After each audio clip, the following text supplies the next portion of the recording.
ACSD School Board to order on April 13th, 2026 at 6:03. We will start off with introductions. Jason, if we could start down at you. Jason Chance. Laura Hartman. Mary Heather Noble. Jess Venable Novak. Leland Weist. Ron Meckler. Robin Spattle. Dan Mason. Steve Orzak. Steve Cash. Wendy Baker. Taryn Burns. Arva Wilson. Jamie McCallum. Right, and then our administration staff that's in the room. Sonia Afline, Director of Equity, Inclusion, and Restorative Practices. Nellie Quazzo, Assistant Superintendent. Courtney Cron, Director of Teaching and Learning. Matt Parenti, Director of Finance and Operations. All right, and I don't believe we have any other board members joining us online. Everyone's here. All right. Our first order of business is to have a motion to adopt the agenda. So moved. Second. All right. Autopilot, sorry. We're well trained. Is there any discussion on this? All right. Go ahead and vote then. All those in favor of adopting the agenda, say aye. Aye. All those opposed, say nay. All right. I'm abstaining, right? That's not here. Yep. You can abstain. What do I say? You can abstain. You can I abstain. abstain. You can abstain, but we're simply approving Okay. the agenda. So Oh, the agenda. right. Yeah. The minutes, yes. That's The right. minutes, you might want to abstain, but yeah, no, the agenda. I'll no. approve them. I did read the agenda. All right. Perfectly valid question. All right. Our next order of business then is our first public comment period. And just to remind everyone, there is a 3-minute limit on public comments. With that, I do not see any members of the public in the room. I don't know if anyone who is joining us online would like to make a comment. No hands. All right, seeing no hands online and none in the room, we will move on to our next agenda item, which is a recommendation to approve the minutes of March 30th, 2026. So moved. All right. Is there any discussion about the minutes from March 30th? Just that Mary Heather did an awesome job of capturing everything that happened last meeting, so. And many meetings before that. And many more meetings before. All right, we will vote on the motion then. All those in favor indicate by saying aye. Aye. All those opposed, say nay. This one I abstained. Any abstentions? All right. All right, our next agenda item is the approval of the ACSD bills. And Jess, I am going to turn this over to you. Amazing. Jason and I did the bills today, and this is my first time reading this out, so do I just read both at the same time? Sure. Okay, so the general fund warrant is for $434,919.43. And the March 31st payroll warrant is for $1,061,606.59. And everything looked good. All right. Do I have a motion? So moved. The bills. All right. Is there any discussion on this motion? All right. All those in favor, please indicate by saying aye. Aye. All those opposed, please say nay. The bills are approved. So our next agenda item is a report of student representative, and Taryn, I will turn that over to you. Perfect, thank you. Last Monday, Navit and I met with students from Bridport Central School to gather input and better understand their experiences. We were very impressed by the depth of knowledge and thoughtfulness the students demonstrated in sharing their perspectives. There was a clear appreciation for the school specials such as art, PE, and music, and students expressed that these classes provide an opportunity to be creative, release energy built up throughout the day, and take a break from academics, while still allowing them to connect with their peers. Many also shared a strong interest in band, which a majority, if not all, of the upper grade students participate in, as well as an enthusiasm for science. A notable highlight was a student-led and formed weekly book club that was put on this year. Students also identified several challenges, noting that certain classes, particularly math, feel disproportionately long compared to others, such as reading. Additionally, students expressed that frustration with classroom behavior and listening issues, which can disrupt learning time and make it more difficult to concentrate. Additionally, concerns regarding school lunch were also raised, as students shared that the lack of kosher options presented challenges for those with specific dietary restrictions. And then just a note for the high school atmosphere. As a student at MUHS for the past 3 years, I'm currently a junior, I've had the opportunity to observe many changes in the school climate over time. Especially in the past couple years, students have expressed many concerns about the increase in division and the hostile atmosphere within the student body. Students are noticing more distinct social group separation, as well as a rise in unkind or exclusionary behavior, which is contributing to a less cohesive school environment, which has been something that my peers have increasingly been apt to discuss. In response to this, the Student Council invited Principal Steele and Dr. A. Flynn 2 weeks ago to begin a conversation surrounding school climate. Since then, we have been working on several initiatives and proposals aiming to foster a more inclusive and positive environment to help improve what the students are currently facing. I will continue to update the board on the progress we make as this work develops, but that's just an observation. Thank you. Yeah, thank you for those updates. Do board members have questions? Well, Jason? Karen, I'm curious if you have any observations as to why you have seen the increase in the division and hostile attitudes. If you don't know, that's I think there's been a lot of changes the past few years, especially with the 10th and 11th and 12th graders. I think it started with me or my grade, not me personally, we were the first grade to experience the middle schoolers coming to the middle school. And then the changes here with the phone policies. I think that there's just a lot of change is hard for developing minds in general. And I think the combination of that change and confusion in events that have occurred surrounding classmates and confusion have led to that. I know that's a little confusing. I can't specifically say like specific events, but I just think it's a lot of change and a lot of unclear and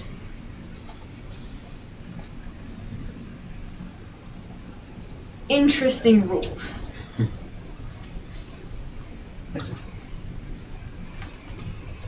Jamie, I think I saw your hand, and then James. I have the same questions, Jason. Thank you. All right. I was just curious, given the situation and how hard it is to attribute behavioral issues to something, what kinds of policies are you exploring? Yeah, I'm currently working on a proposal to improve our commons area. Right now, it just has tables, and I know in the past there's been couches there, and it's been more of a welcoming environment. Something that a lot of students struggle with is we have extended amounts of free blocks since we don't have open campus. So the only place for us to go is the cafeteria, commons, or the library.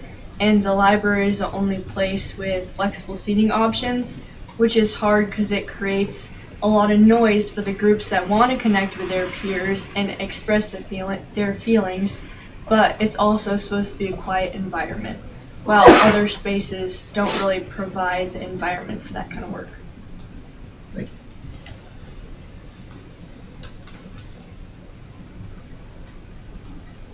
All right. Yeah, Karen, Ron? this might be tough to answer, but do you feel a sense that kind of the politics that are going on off of campus are seeping in? Yes, 100%. I think that that's definitely one of the causes in the division between the student body. I think another challenge that we have is we don't really have an outlet for expressing these feelings, and we aren't really taught how to do it in an effective and efficient way that doesn't get us in trouble. And I think that makes it kind of bottles up and it's released in negative ways. Do you see that coming? Yeah, I think I see it on a daily basis just within the groups, just in school, and I've also seen like waves of it. Like in middle school, we had various students with flags, and it was just this whole thing. And I think that could have been prevented if we allow. I think we might be working on another proposal. I'm not in that specific group, but just to create spaces to talk about these things. Thank you. Thank you so much.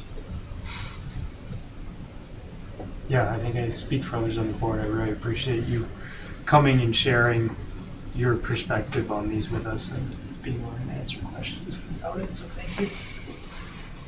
Any other questions or any other thoughts you want to share? All right. Well, I think that concludes the report of the student representative, and with that, I'll turn it over to you, Wendy, the report of the superintendent. I could follow up on the Bridport theme in that today, when I visited Bridport, I was given a sticker for my computer that reminds me that I too can do hard things.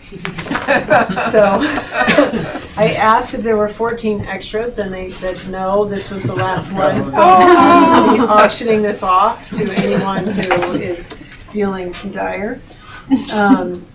We have personnel appointments, resignations, and retirements en masse. We've had a very successful hiring season so far, and so you see folks in front of you here. Jessica Barnum is slated to go to MUHS as a literacy interventionist. You might remember that is an Act 39 required hire, based on that law indicating that we have to provide specific literacy intervention to high school students that are reading below grade level.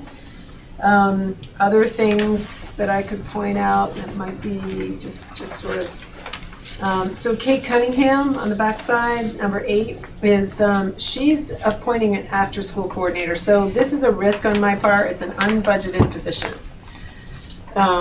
We need somebody to try to pull together the after-school efforts in various different schools. It's proving to be too much to do in isolation for principals, and so Kate is going to work with Courtney to find grants that will help those efforts and hopefully offset the 0.4. She is a music teacher that you might remember was reduced to 0.6, so she happens to have a background in after school and summer camp work, lucky us, and is very excited about contributing in that way. So we're going to try this as a bit of a pilot and see if the coordination helps, and also if we are able to offset that with some grant funds, and then if so, we would continue it in the FY28 budget. Which is often we kind of try something with that, and that is a small risk, and then see if it helps us. So I wanted to be sure to draw your attention to that. We also have we've been able to see 2 special educators on this list. Alicia Moody will be placed in Salisbury, taking the place of Amy Pyfrom, and Rachel Ruggles will be going to and MUMS as she begins. You know, Victoria Flynn is moving to South Carolina. We have lots of movement in our staff, and so I have one more to add to this list, hot off the press, is Michelle Katie, who will join us on, step 3, effective, just want to make sure I say the same thing that's here, 7/1/26, and she will be joining the Bridport team in grade 5. So she comes to us with teaching experience from North Carolina, which is exciting. So unless my assistant co-assistant directors. Assistant to the regional manager. That's right, yes. Yeah, we are co-assistant directors of human resources. So unless, my partner there tells me I've forgotten something, this is what we would love for you to approve tonight. So I'd like to make a motion to approve at 1 FTE, Jessica Barnum, Hope Sherwood, Ryan Cantarella, Shannon Miner, Delphine Ledors, Holly Atkins, Alyssa Cutter, Kate Cunningham, Alicia Moody, Rachel Ruggles, and Michelle Katie, and the resignations of Victoria Flynn and Christine Everts. All right, is there any discussion on this? I have a question, and we don't have to discuss it now, maybe for a later meeting. It would be helpful, Wendy, to know kind of what the after-school activities are that exist across the district, because I think it's a little bit different depending on the school. But I'm fully supportive of any and all efforts to boost those, but just kind of getting a lay of the land at some point would be helpful too. Yep. Noted. Can I ask another question? Go for it. And this might be something you'd like to answer at a later meeting as well, but have you sensed that hiring has been going smoothly compared to your last 2 rounds of this? Or is it too early to say? Yes, in that, we have had, we've had a lot of very high quality candidates. The challenge with that is that high quality candidates have multiple offers, right? So we find ourselves in some stiff competition, which we're winning a lot of the time, but geography matters, right? Sometimes if someone lives in South Burlington and gets a job offer in Essex and gets a job offer with us, they might really want to be with us, but the price of gas is what it is, right? So we have some of those constraints, and so some of our our hiring processes have gone out more than once, but one thing that I will say is an improvement, and I think a strength of this year's hiring process is that particularly the elementary principals, they're working together when there are common positions that are posted. So we right now, because of internal movements, we'll have a classroom teacher at Mary Hogan, a classroom teacher at Cornwall, and a classroom teacher at Salisbury. And Tracy, Jen Kravitz, and Nadia will all be working together to coordinate one search, so that way, we're moving candidates through efficiently, and that helps us obviously try to work as quickly as we can in that sense. So I think they are going smoothly. We don't win them all. But we're attracting high quality people who really want to work here, and that's always heartening.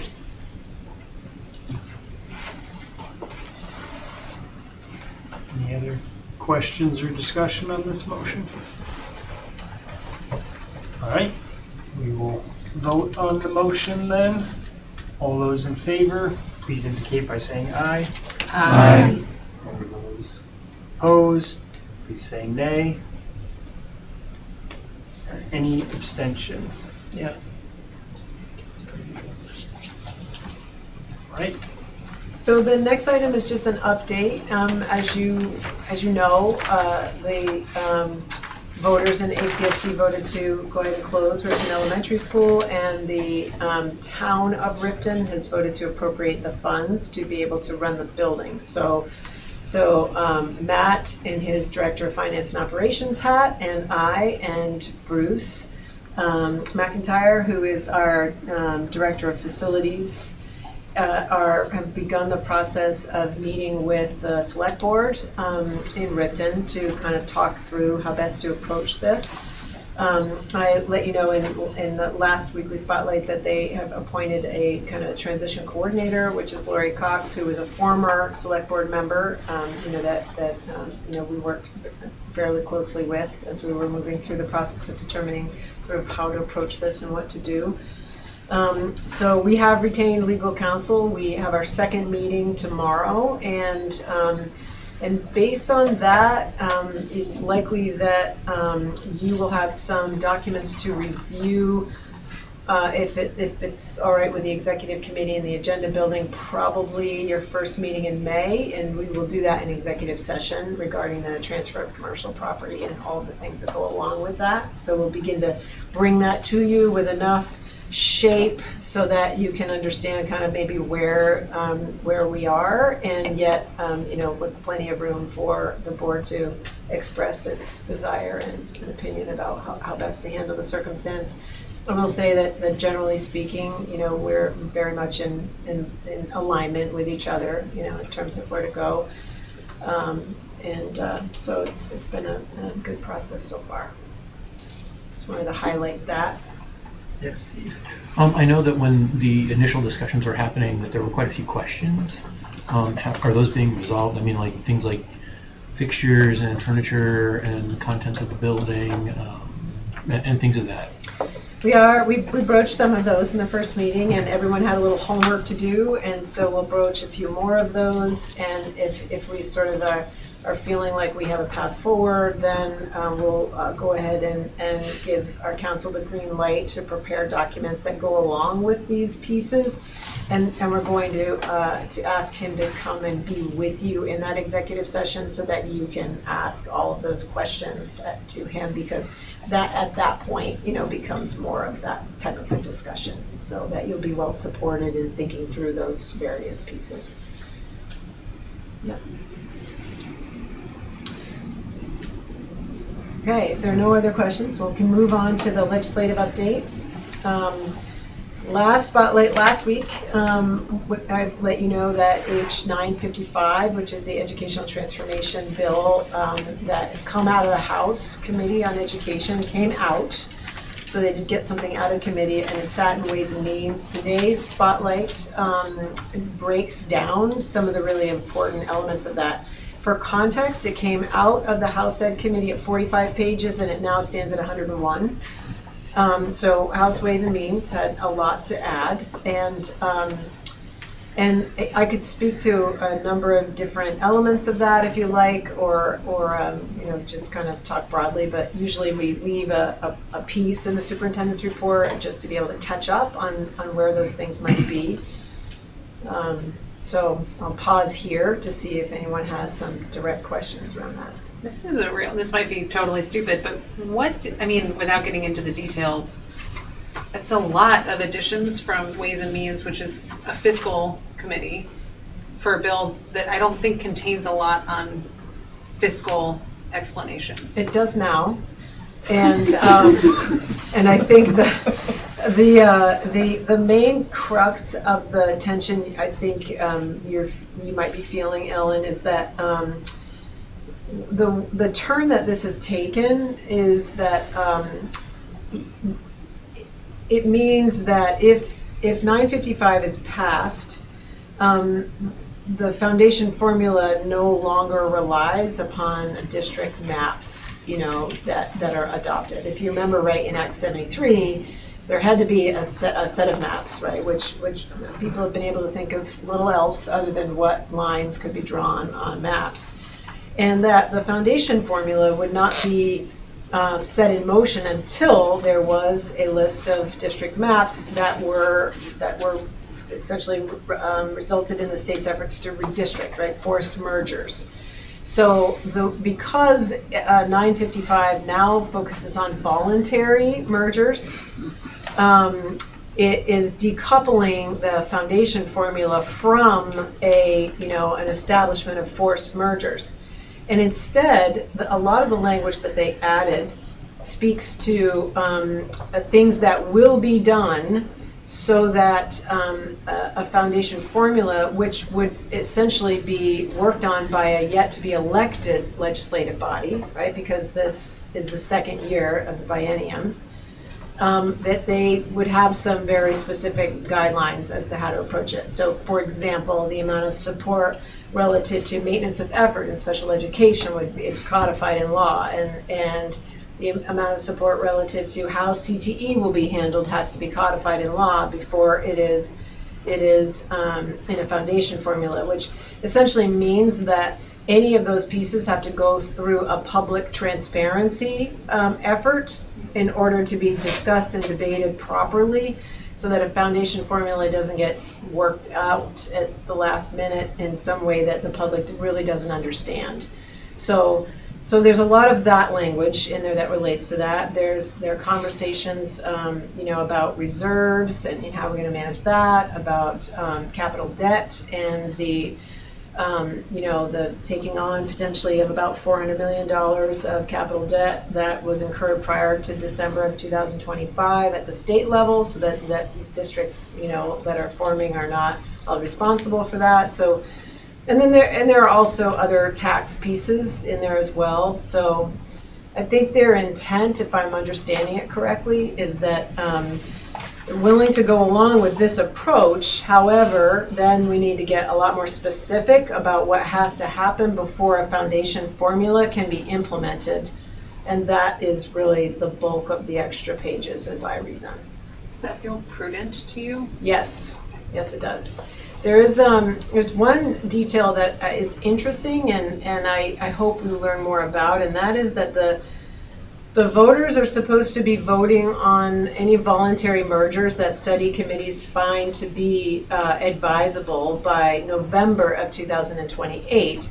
And yet the Joint Fiscal Office's report about how the foundation formula affects those new districts versus how much they would have gotten in their old district configuration isn't due until after that. And so I inquired a little bit about that today. I said, was that an oversight? What was that? And there's some feeling that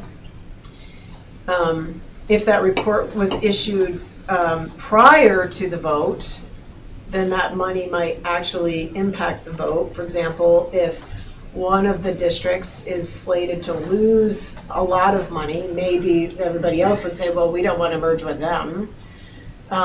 So there's some indecision about how best to handle that. Obviously, having that report before the vote feels like it informs the vote, differently. So I think that is a conversation that will be fleshed out more as we keep going. But now the foundation formula is in a position, as this has come through the politics, to be a bit more of a hammer rather than a carrot, meaning, if a district wants to stay on its own, and you can do so with a foundation formula that works with the size of your district, then that's up to you, but you're only going to get this much money. So if you're operating without scale and that's a problem for you, then you're going to have to work that out some other way. So I think along with the voluntary mergers, getting away from forced redistricting, comes that responsibility, which has been laid out by Ways and Means. As it is, it's still, this bill faces, I think, a very long road, for sure. And a lot of the fiscal stuff, that was a response to the Senate, because that's been a much more intrinsic part of the debate on the Senate side. And if they're going to reconcile the bills, they wanted to have equal weight between the Senate and the House, because the old saying, your enemy's not the Republicans, it's the Senate. The other side of the House, yeah. Clearly, I think what everyone would like to avoid is coming to clash of conference committee at the end of the session where the Senate and the House are in very different places, and you know, then that really doesn't feel like the same process that the legislature otherwise has in session. So that's, I think, all the people in the field would like to see that avoided for sure. There is a little bit more motion on the small and sparse schools that is I've laid out for you in your weekly update, just in terms of them providing authorization for rulemaking around that, which in this bill, and I would say this is not a controversial part of the bill in the legislature at this moment. We'll see if it remains that way, but it indicates, you know, the criteria that have come out of the state board already in terms of the travel time, schools within a certain number of miles of each other, you know, and so on and so forth. And so if you have questions about that, we can talk about that. But it begins to give a timeline for that, authority and timeline for that rulemaking. Yeah, Mary Heather. You know, we've discussed in the past some of the big gaps in the foundation formula and the, you know, sort of huge, just absences of information. Do you feel like this additional work that Ways and Means has put together helps to address some of those things with respect to like special education and transportation and all those things that were kind of missing? Yes. Yes. Now, whether they've gotten them all, you know, I mean, is a matter of opinion, but it is an attempt to do that for sure.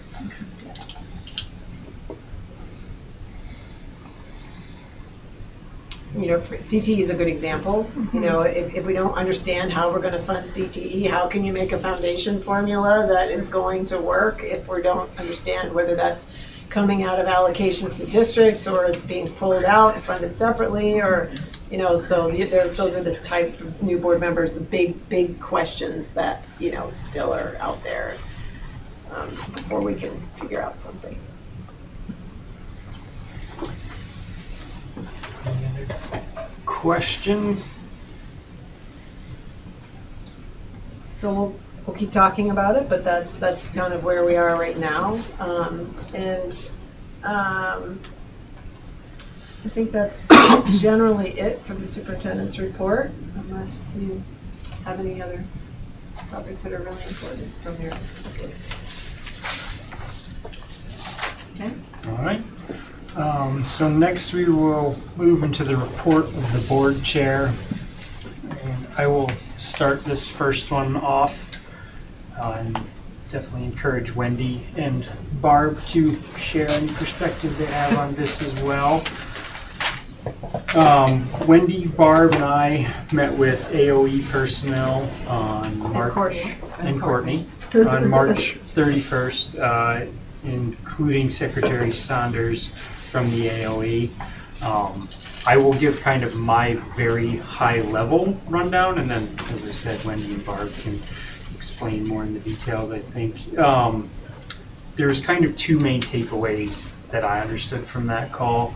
One was there seems to be a larger conversation at the AOE that is going on about how the state is assessing certain areas of education. And there's some dialogue back and forth between the state and the federal level to understand what is working with assessments and then what seems like it's not working. I believe we will probably hear more about all of that as we go forward. That was pretty high level and not specific to our district. More specific to our district is the conversation we had with AOE to try and dial in our student counts and make sure that they have the same understanding about which students are where and should be counted in one school.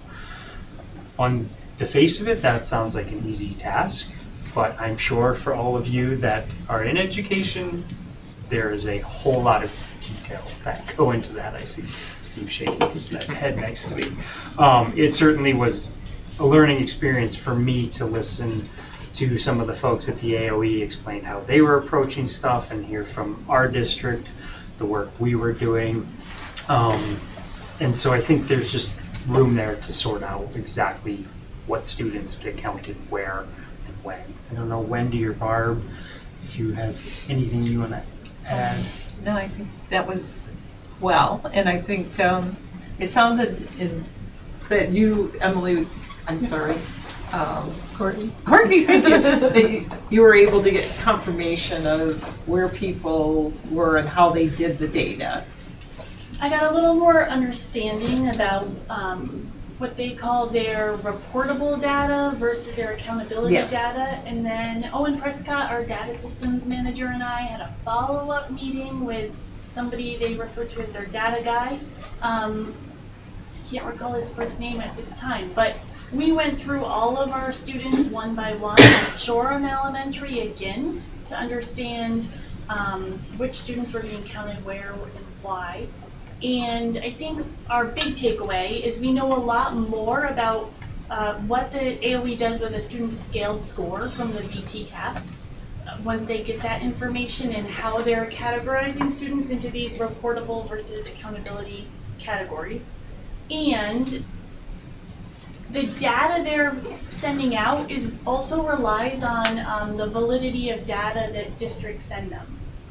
When a student is enrolled in our district, where they are when they take the test, if they have an out-of-district placement, when that out-of-district placement started, all of these exact dates and facts play into those reports for better or worse. And I think we're probably not the only district who's still working to get that data accurate all the time, so that when our other data systems manager, Jasmine Doty, extracts it on a random day that nobody knows really and sends it to the state, it reflects what we want it to reflect. Which is to say, there was some good learning about what we can do on our end to tighten things up, maybe, and about how we can look at the data next year. It is all, I mean, we are satisfied that everybody has been counted according to the rules laid out in the ESSER plans that the state provides to the feds. You know, the secretary, I think, was fairly, transparent in saying, we might all agree that we'd like to do this differently, but based on the rules that we have, here's where we are, and we could back into all of that. So any questions that we had have been answered, and they relative to whether or not Shoreham's designation carries over as the students blend together, that depends on what they think of the information I sent that they asked for, related to how many students are learning where and what does that look like and so on and so forth. So they'll give us a determination about that, But they also acknowledged, the secretary herself acknowledged that we are deep into school improvement processes, and they understand that, don't doubt that, and so they have full confidence that the kids are being well taken care of, in this process. Yeah, I think, and I see the hands, I think we're well represented on the call and clearly articulated the concerns, and I felt like AOE heard that and also acknowledged that this was a productive call for sure. And I saw Steve and then Ellen, do you have a hand up? All right, before Steve. So I know that Shoreham was one of the big things that they had. We had questions about. I thought there was also questions about Mary Hogan and the data in Mary.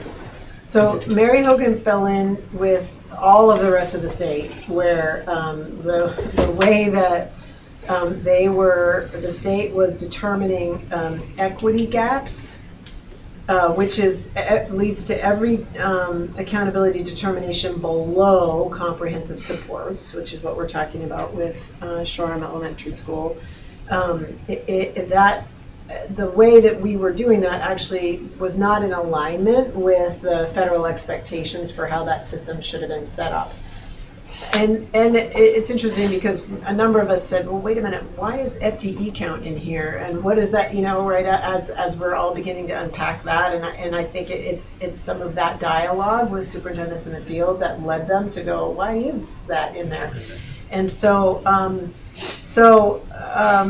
that is invalidated for now. The secretary's explanation is that they have sent a proposed plan of moving forward to the feds, and she expects to hear something back, and then eventually, once that negotiation is finished, we'll communicate with the field what that looks like. So no idea whether that means that everybody that was on that list will continue on the list in a different way, or no one will, or, I have no prediction as to how that will work out. But for now, we're just treating it as we don't have the right information in the system, and if there's something that we need to pay attention to, then they will bring it to our attention, and we'll meet it then.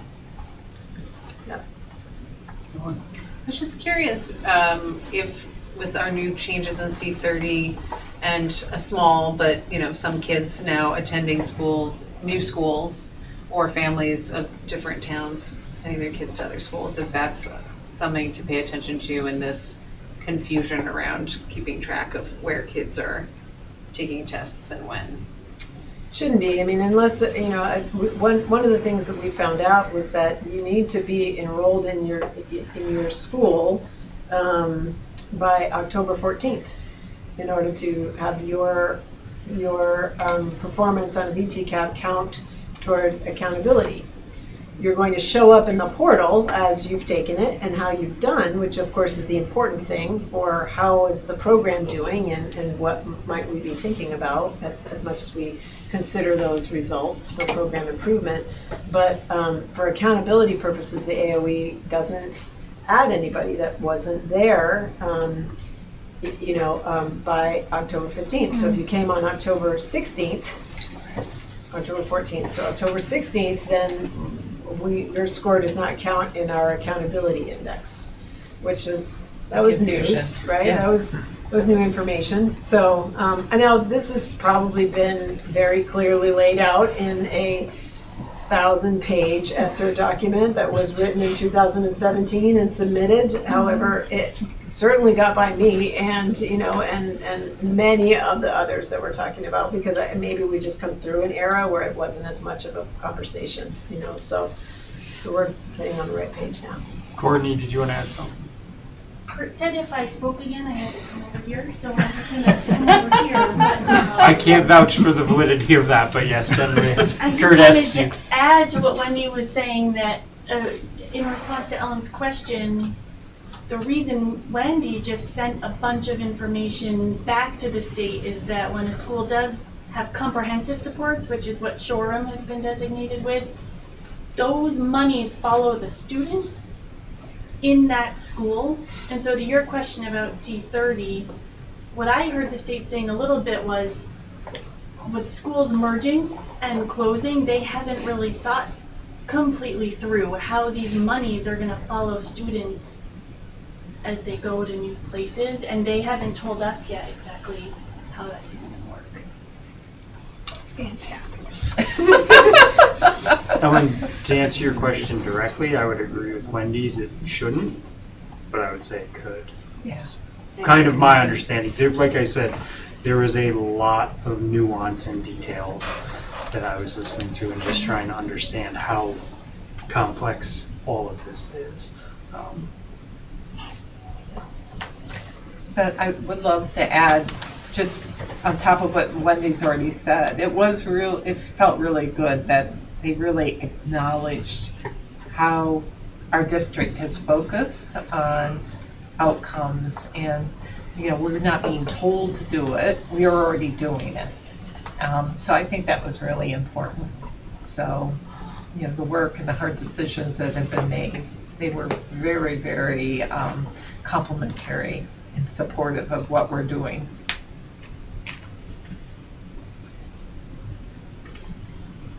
All right, any other questions on the AOE update?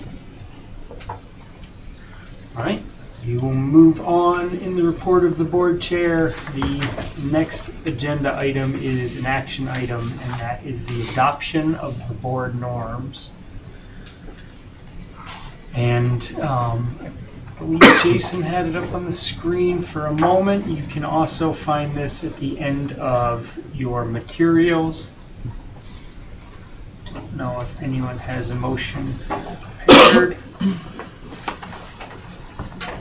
I move that we adopt the ACSD board norms dated July 18th, 2020. All right. Is there any conversation? Yeah, Barb. Yeah, so what would, I think, be kind of cool if we could add a norm that's kind of in line with governance core, and I don't have really good wording yet. Something like, we will develop and share a common moral imperative that drives the work of the board. You know, because it doesn't really come out and really say that. And I think that's really has driven a lot of what we've done. And so having maybe one more norm, you know, that we will have a common imperative, we'll develop it and share that common imperative that drives our decision-making. So we have a motion currently. No, well, the motion, this is discussion, so, okay, so then we don't necessarily have to do the motions to adjust, but how do we want to handle it?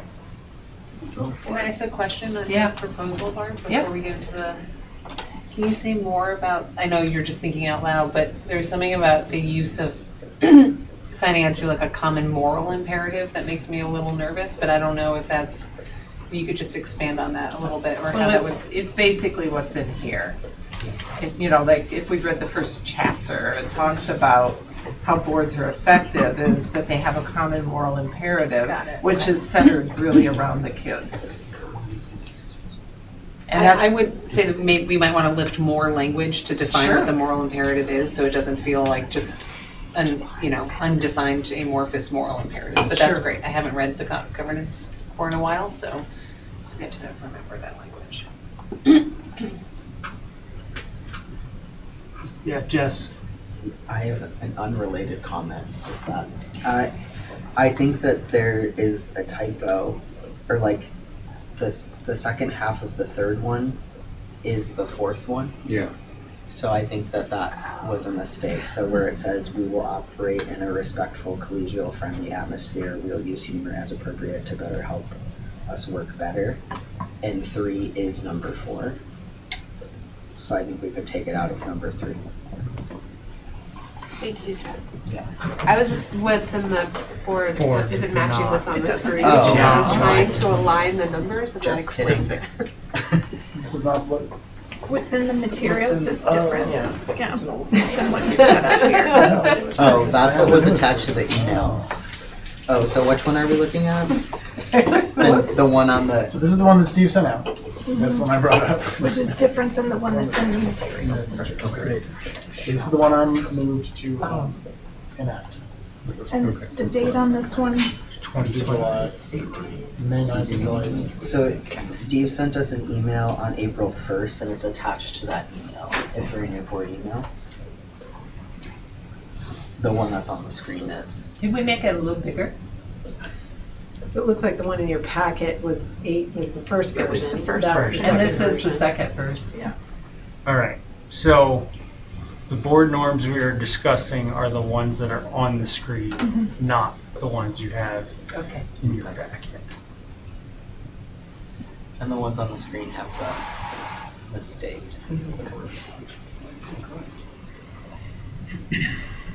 And to be clear, Barb, were you wanted to discuss the possibility of adding a norm which would be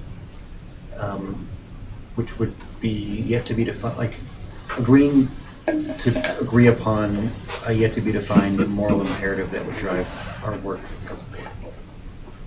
Well, what I was thinking is that we would adopt a moral imperative and basically that be our North Star, you know, based on decision-making as a board, that common moral imperative, so that it's much easier to make decisions that way. Like maybe it's, you know, it could be centered around outcomes. It's ensuring that, you know, all kids have the opportunity. it just helps with the focus. At least that's, kind of what's been driving me over the last couple of years, based on having read this book. And that was one of the things that they all stressed from the onset, that you need as a board. Yeah, we all come together with different backgrounds and thoughts and ideas, that kind of thing, but it's imperative that we really have a common moral imperative, that we really is our North Star, basically, that we collectively come together as a board on. Does that make sense? Jason, then we'll go to Steve and Jess. So I am in full support of doing that. I don't think tonight is probably the best time to handle that, because I think it requires more deliberate attention and Sure. crafting of language. My suggestion would be that we adopt these board norms if people are comfortable with them, and then we can come back at any point and modify them and amend them with whatever we want. So I also consider the board norms like how we work together, that's sort of like the day-to-day, what we expect of each other. And the moral imperative piece to me seems much more strategic almost in its guidance. So we could include that in norms, that is fine, but it doesn't seem to fit real well It with could like be a the, football. Yeah, that's hey, true. we should be respectful with each other and Yes. come prepared. Sure. That's seems different. All right, Steve. Yeah, what he said was what I was going to say, and the only thing I was going to add was perhaps this might be something we could do at the retreat. So, yeah, because that's when we developed these was at a retreat, so it might not be a bad idea to throw that on the agenda. Sounds good to me. Jess. I was gonna say the same thing.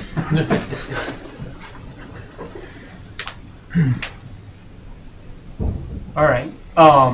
Well, we have Jason's motion currently. It sounded like there was some corrections and I removed the duplication there. all right.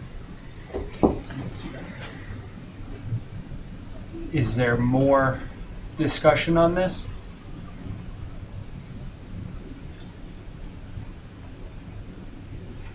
All right. Well, then we will vote on the meeting norms that are pictured on the screen currently, not what is included in your board materials, with the corrections that Jason has made. All of those in favor indicate by saying aye. Aye. All those opposed, please say nay. All right, we have approved the meeting norms. And Jason, we just need to make sure those get filed in a good spot on the drive and clean up wherever these ones came from that earlier draft. It's probably a bit of a naming convention there, that would help. Yeah. I know when I found these, I wondered between meeting norms and board norms. Yeah. There was a little bit of confusion there. So. All right. Well, we will continue on in our agenda.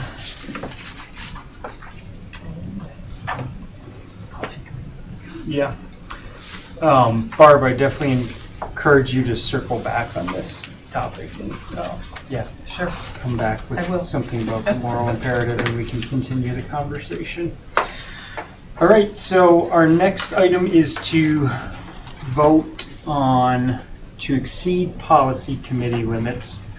And to give folks some background on this, if you look in policy A2, there are 3 board members for the policy and governance committee. And currently, the executive committee decided to have 4 people this year. It's my understanding that in past years, this is something that we have done previously. I'm not sure how many years previously we have done that. If others on the board know and would like to enlighten us, I would certainly welcome that. I can tell you from the executive committee, we were looking for a mix of experiences to be on that committee to keep the work going that has been started going, and then also to bring new folks into it. And so it's kind of that mix of things that we were trying to accomplish with 4 members on that committee. So Yeah, I Ellen. was just gonna ask Jamie, you were out of the room. Yeah. Do you know how long, or in your experience on the policy committee, if there were 3 versus 4? Every year I've been on it, there's been 4. I That was 5 years ago. Yeah, yeah. I'm not sure that it was, when I joined the board in 2021, I'm not sure it was enforced in many cases. And so we started really adhering to policy, and so that's what brought that up as an issue. If I can say one more thing. Go for it. And then I won't. I think having 4 people in the policy committee is actually kind of important because it's a pretty working committee. Like there's a lot of work that gets done and people take on different tasks, and I don't know that we formally vote on stuff, but we definitely agree to bring things to the full board. And so if it's 3 people, and sometimes people can't make it. So when you're down a third of the committee versus a quarter of the committee, there's a bigger impact. And so I think, I'm having 4 people would just keep the work moving. Or I imagine that if we went to a strict enforcement of only 3, we could just slow down some of that work. Yes. I was gonna make a motion to actually add the words "at least" to the beginning of finance, policy and governance and negotiations, so that all of our committees read "at least 3 board members will," to give it a floor of 3. The policy committee could take that up as a revision to make to policy A2. Okay, sorry. However. So sorry. Okay. Great. Never mind. No motion. I think that would be a good thing to do. Yeah. Likely so noted. Steve. I wanted to point out, because it kind of tickled my curiosity, we have, most of our committees have 4 people on them. When I looked at the roster, there's a lot of committees that have 4 people on them. It doesn't seem to, you would think that a 2-2 split, but as you pointed out, Ellen, there's not a whole lot of voting in committee. And so it doesn't seem to bother the governance, and many hands make light work. It doesn't seem like it's necessary to limit one of the most important committees that we have to an arbitrary policy. That we have out there. So we have precedent. We have a lot of committees that have 4 people on them. So I don't see why this would be a problem. But I like the suggestion of saying "at least," because that gives us some flexibility. So that was my. Mary Heather. Yeah, I think the challenge is just in the language of the original policy, right? Like, there's mistakes and sidewalk bumps in there that are making us stumble. I think in the past, there have been executive committees who have looked at this and said, well, the only wording in there where there's a limitation, an actual limitation on the number of folks is communications engagement, where it says no more than 5. The other ones don't have that language, so there's really no limit on those committees. And so I think in the past, that's how it was interpreted, and so some committees had more than 3. And then there were some executive committee members who later on felt that was a deviation from policy that required board approval. So, hence the sort of change over time. Ultimately, it would be great at some point when the policy committee revisits this language and makes it consistent and clear. Yep. That would be the long-term solution. Until then, we can just have a simple vote and say, are we okay with this? Yes, great, let's move along. Jamie. I'll just say that I think it's a great suggestion. We should, somehow this policy escaped the last 2 years. I see that perhaps 3 years of it's needing to be reviewed. Well, no. It was reviewed. It was reviewed. Oh, so it's up now. Yeah. So great, perfect timing. What So year is it? 2002, No, what's the 2022. policy number? It's number A2. 82. A2. And so that's right. So it's up for, what do you call it? Updating now. So we'll put it on the docket. In the meantime, I move Yeah. that we allow the policy committee to have 4 members until such time as the policy changes. All right. There's a motion. Is there Any more discussion on this? All right, we'll go ahead and vote on the motion then. All those in favor of exceeding the policy committee limit, please indicate by saying aye. Aye. All those opposed, please say nay. Opposed? No. All right. No, I'm after the vote. I All just right, wanted. there we go. All right, the motion is approved, and we will be exceeding the policy committee limit this year. Barb? Yes. So we had our finance committee meeting this morning, and because I'm not going to be there the full year, and there's only 3, would it be possible to do a similar vote here where we have a 4th person on the finance committee as well? So that way, when I vacate the spot, there will have been 3 people that are on the policy, on the finance committee. So it'd be a similar type of thing that the executive committee, could take up, and we could have a motion to allow it, to happen. If the executive committee so chose to select somebody to be there. All right. I think that's definitely a conversation we can have on the executive committee. Consider it. Yeah. Go from there. 'Cause, Yeah. Yeah, I hear. Do we need to allow it, have a motion to say if, the policy, if the executive committee so chooses that we would allow there to be more than 3 members, up to 4 today? Then you I would need to look closer at A2. As Steve said, there is just some interesting kind of Okay. limits in there. I wouldn't want to answer specifically. Yeah, so I think it would be a good conversation to have in the executive committee, and then we could put it on the agenda for another Okay. meeting, is what I'm thinking. All right, well, I appreciate you raising that for sure. All right, so next on our agenda is board training. I see it is 7 o'clock and we have 60 minutes allotted for this, so we'll do what I can to be efficient with the time. The way we're going to work through this, hopefully everyone had a chance to take a look at the governance core reading. I know I got Ann her copy tonight, so totally understandable if you did not. But what we're going to do is go through the slides that Jason has up on the screen. These did not make their way into the board materials for tonight. And then after we do that, I think we will talk down through the 6 items that are specifically identified in the agenda for tonight, just to kind of wrap things up. I think a lot of the topics will overlap, but with those 6 things specifically called out in the agenda, I do want to touch on each one of those specifically.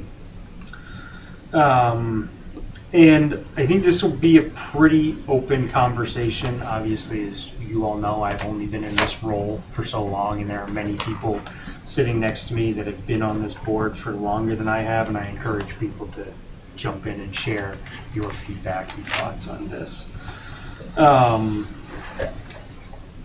And I will be adding in a few parts from this governance core as we go. So with that, I think, Jason, if you're going to go forward. So on this one, I think we all aware, but especially for new board members, I don't think we can overstate how great of a resource the VSBA is. That particular link will take you to an area where you need a login to access it. And there's a lot of good information there, but also in general on the VSBA page. It's a great resource for board members and board chairs as well. And this first one, establish a vision and engage the community. I thought there was a really interesting line for those of you that have your governance core books with you. If you look on page 17, on the, basically the second sentence, will the board own the programs they mandate, or will they be observers? And I think everyone should put some thought into that sentence and just try to understand, when we have a vision and engage the community, are we on a board and just kind of mandating things and observing, or are we actually taking ownership of those decisions and the school district that we serve per se? So I encourage people to kind of think about how we approach some of that. I honestly, for this first one, the vision and engage the community, I really come back to our strategic plan as well. It's another kind of North Star that I use in a lot of this. And so these are the roles and responsibilities of board members: establish vision and engage community, establish policy, board and superintendent partnership, effective and ethical operations, monitor progress and performance, and the budget and financial oversight. I think I just have a couple of comments here, so I'll work down through those, but I encourage others to share as well. I think the board and superintendent partnership, that's one that is on regular display in these meetings and in a variety of other spaces, and it's crucial to effectively and efficiently getting this work done. It's just a really important piece of the work we do and how it translates to the district. Number 4, we need to get the work done to be effective. If we can't move anything forward, if we can't get policy decisions made, it's very hard to be effective. And I think it's important to keep this in mind, that we need to get the work done. And that we need to do it within the confines of the laws and rules and procedures. As we've talked about in a number of different spaces, there is a lot that guides us, and certainly to keep it within the bounds of ethical operations takes a lot. Progress, tracking the work. In the governance core, it talks a fair amount about doing work but without having feedback loops. And I think it's really important for us to set goals, but then to have follow through on those. And I think during Barb's tenure as chair, it really, I know, set me up very well to have some of those feedback loops in place. And then budget and finance, I think that largely speaks for itself. So I don't know what else would other board members like to say on this slide. Jason? Yeah, I think one of the things that we do as a board is we evaluate ourselves and things that we do well and things that we need to improve on. And so to me, that is essential for our effective operations, is self-reflection and knowing where we need to bolster capability. So that's an annual exercise at the very least. Yeah, Mary Heather? Yeah, and similarly, obviously, one of our biggest responsibilities is to evaluate the superintendent as well, and making sure that we're all participating in that process. And I think this last process, revealed that to assist us in being more effective in that process, that we can think about having several touch points along the way to make sure that we have a shared understanding and that we're going in the right direction. And so I think that's something that kind of came out of our both self-evaluation and the last couple of evaluations, is just noting like we can do better as a board to make sure that we're all participating in that process, and also we can do better as a board to just look at how we're doing and how we're supporting the superintendent's efforts. And so yeah, it's just an observation from the past couple times, and I think we're really moving in the right direction.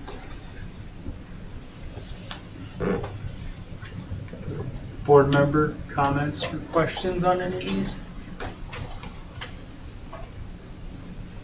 See? I don't know if you're going to talk about it later, but you have listed here governance or operations, and I was kind of open to hear that our role is governance, and it's really important that we not interfere with operations.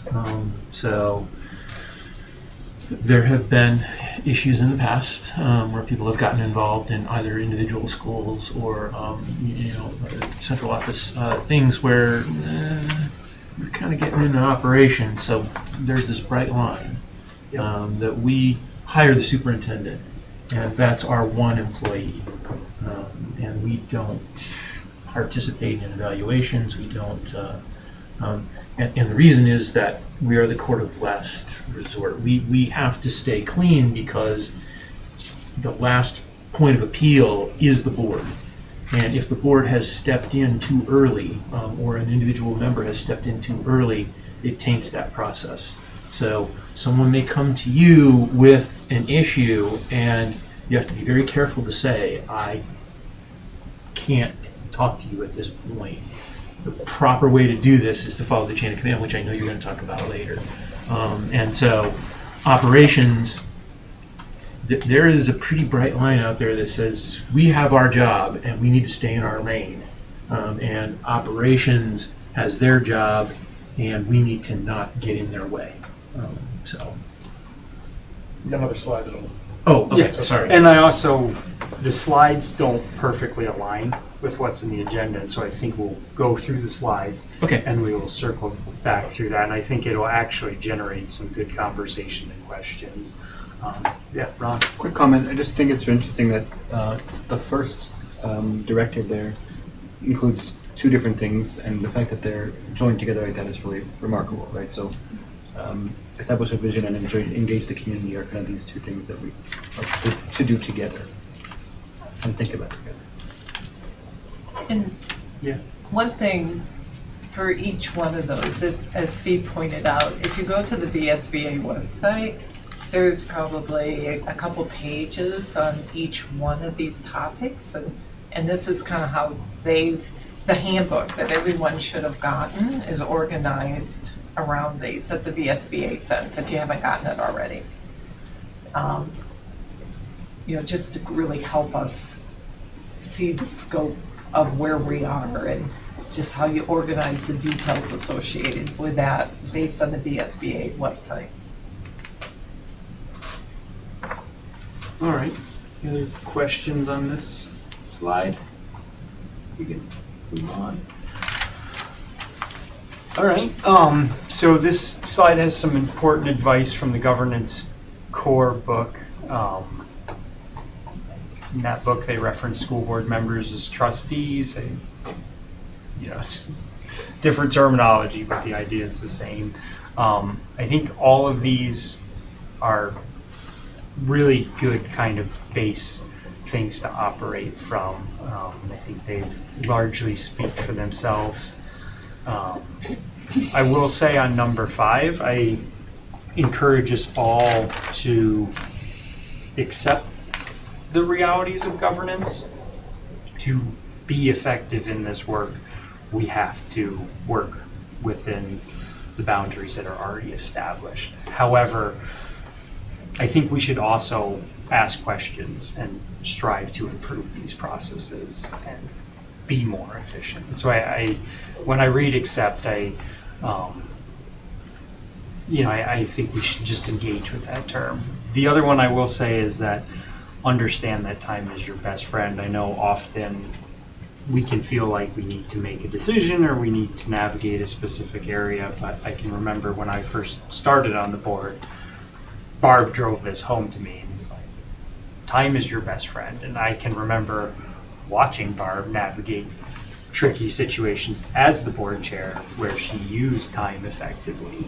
And it was definitely a learning experience for me. And so I encourage everyone to really know that. And if you're feeling the pressure to make a decision, just to keep that in mind. Again, I think these largely speak for themselves. I don't know if other board members want to weigh in on these. I have more to say. Questions? I think, for me, the first 100 days when you're new to the board, we all have come here for based on a particular background. We've, had a particular experience that maybe has motivated us to become part of the board, right, or run for the board.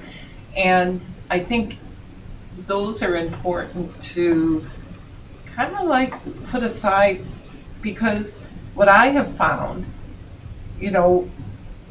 what I know is just the tip of the iceberg, understandably, because, we're people in the community. We're not experts. We're not walking and working in the school from a day-to-day perspective, nor are we educated and have the knowledge, right? And so what we see may not even be the reality of what's happening. And so we have to be willing to just, set it aside and be willing to learn and be educated and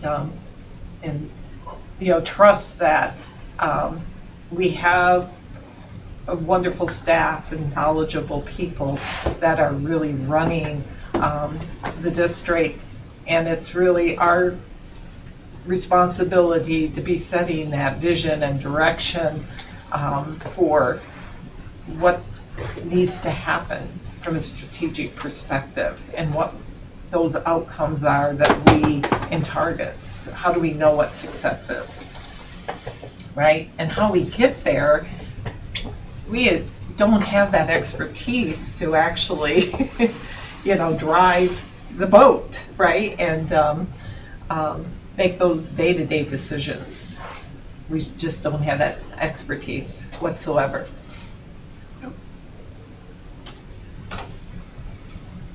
Any other thoughts? Questions? All right.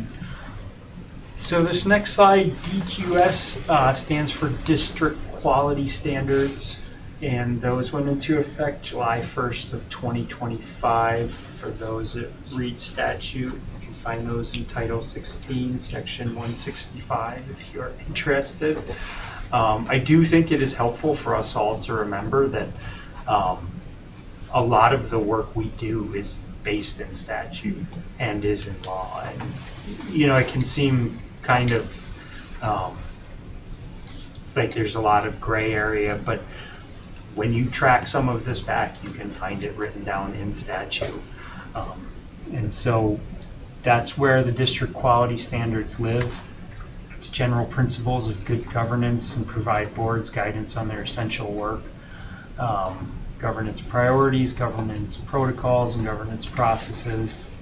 There is a DQS webinar that I believe is put on by the VSBA as well, that I encourage folks to take a look at. I did dig up the statement of purpose that goes with the district quality standards, and just to educate myself, I wanted to reference it, but I'll just read it briefly so folks can kind of get a flavor for where all of this is in statute. The state has ultimate responsibility for ensuring all students receive substantially equal access to a quality education. This responsibility originates from the Vermont Constitution and is more fully described in Title 16, Section 1. To fulfill its responsibility, the state delegates considerable authority to school districts, supervisory unions, and superintendents. And so that really is where this all comes from. And so we're going to be talking a lot about DQS going forward in the coming year, and I encourage folks to know that is where that comes from. So, Mary Heather. The other thing I would just add is that when we do come together for our board retreat, we'll be looking at the standards for boards, and it will help to inform our board's goals for the year. So in addition to our self-evaluation, we're very much guided by the district quality standards for board work. And in fact, we did an eval, a questionnaire last fall. And so we could assess where we were with each one of these. And last year we had selected a couple of areas to focus on. you've heard the term equity-based budgeting, and that all came out of this work. So it just so happened we picked that one early on as one of the important things to work on. So there's things that we haven't done quite as much on. We're doing some of it, but we can improve, and so that'll be kind of discussion that we've we'll done. revisit that. Yeah.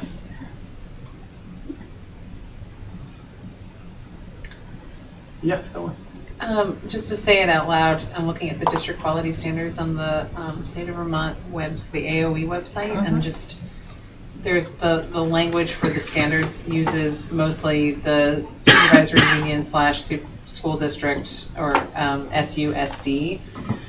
And as I was reading that, I was like, some of this sounds like it's way outside of our purview, and I had to remind myself that it's speaking about the whole district and not the school board. So while we're getting training on board member roles and responsibilities, the district quality standards speak to the whole district and not specifically board member responsibilities or expectations. There's portions of the DQS that are in fact specific to boards. Yeah, We but have a couple just knowing that this chapters. is a hybrid or this is a mixed directive. It's not specifically designed or solely designed for board member responsibilities.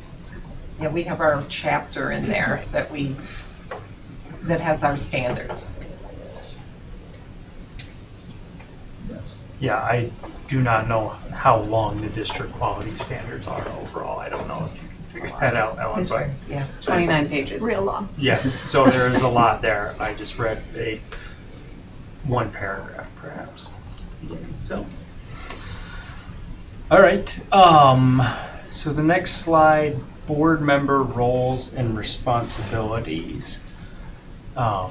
Being on the board comes with legally mandated responsibilities. We just talked a bit about the district quality standards. Steve mentioned earlier the quasi-judicial role that we can play in certain situations. We're also responsible for collective bargaining.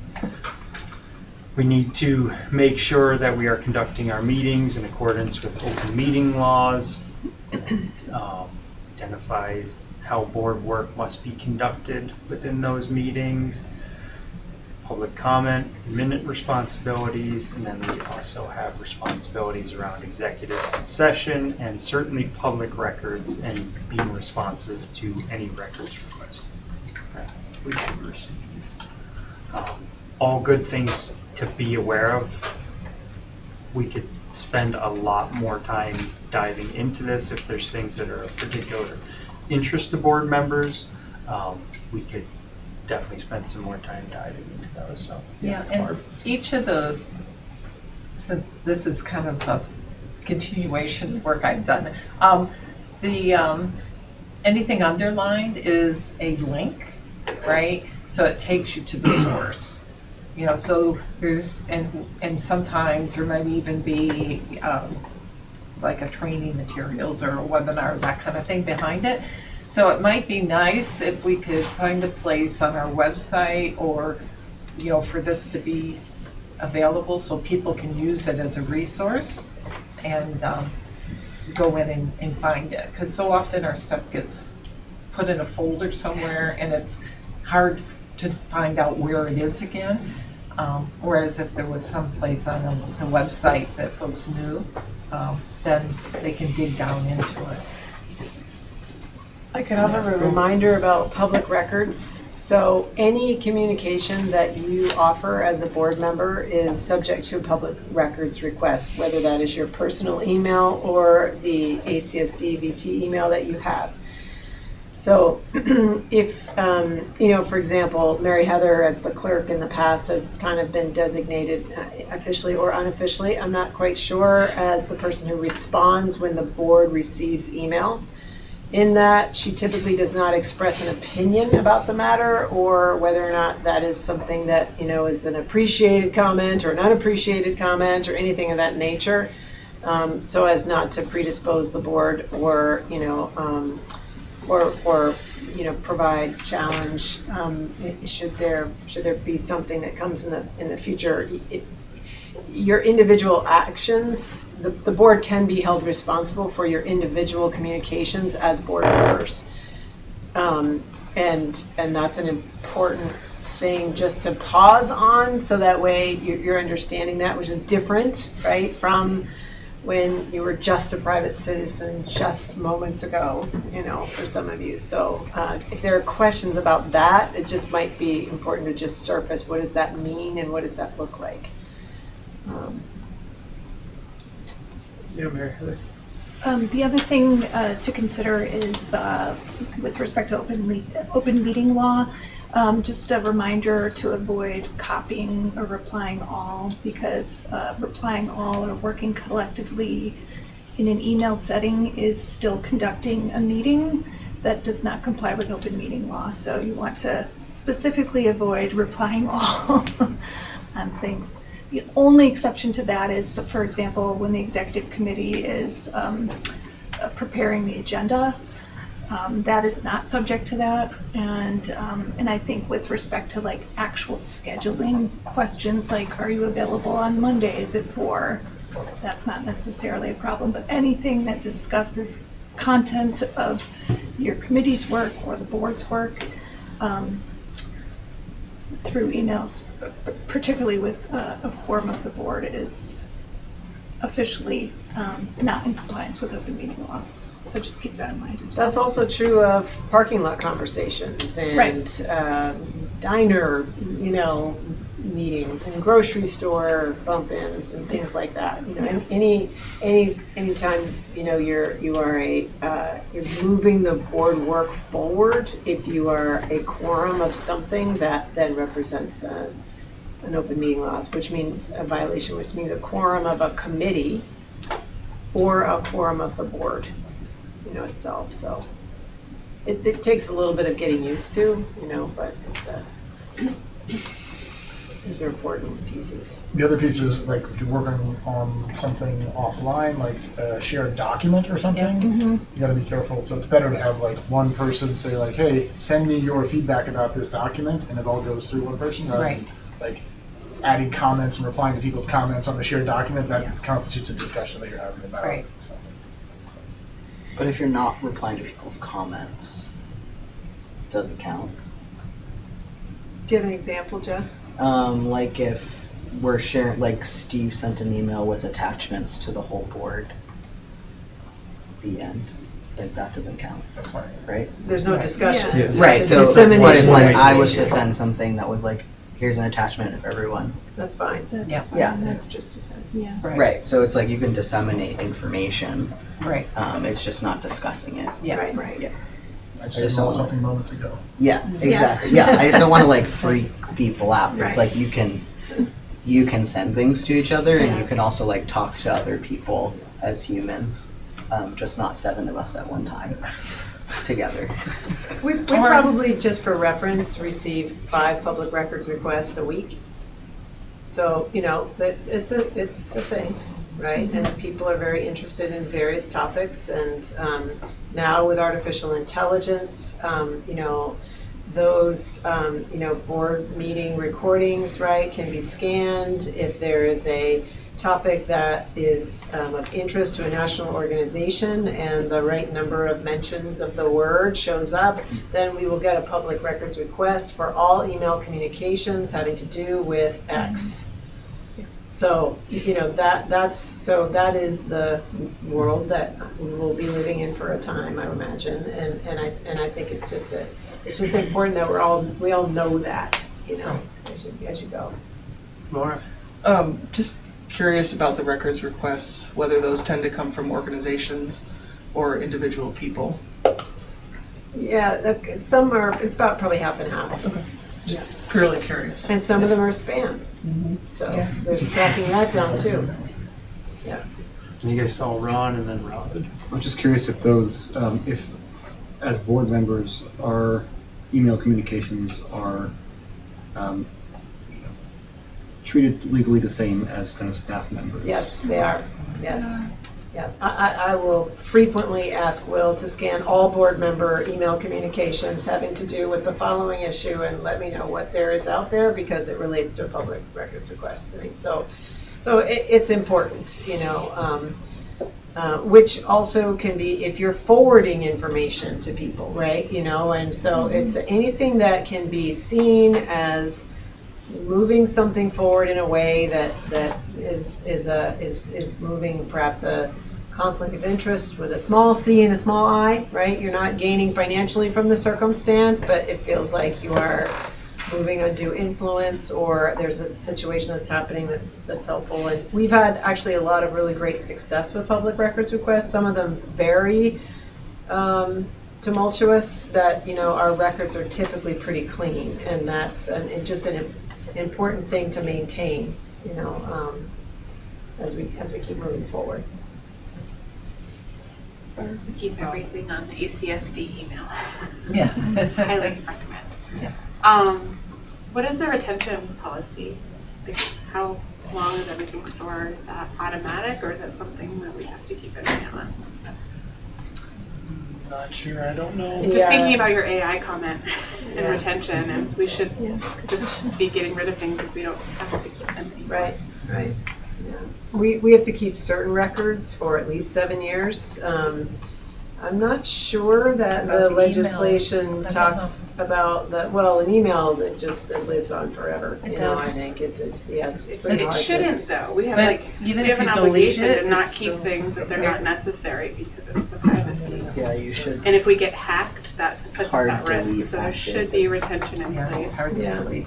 There are ways, different things are handled different ways, and so, you know, I'd have to ask Will for the specifics about each thing, you know, and also when the legislature determined that meetings had to be recorded and on the website, I don't know if they said how long that needed to be retained, so that's actually a good, like, follow-up back into that, because that came from the legislature. Right. And may have been incomplete in their request, so, you know, that's a good follow-up to that, yeah. And I think, you know, one thing to keep in mind with open meeting law is the whole intent of open meeting law is that our work is done in the public. Yeah. Right? So anything that we're doing needs to be visible, so that people can observe it, they can offer public comment on it, that kind of thing. And so if you're kind of working off on the side, that's not visible anymore with a peer or something like that. So the main work of the board really needs to be happening in the committee meeting itself. It, you know, it doesn't mean you don't have a homework assignment and somebody brings something in, but the discussion around that, everything really needs to be in that meeting, in public.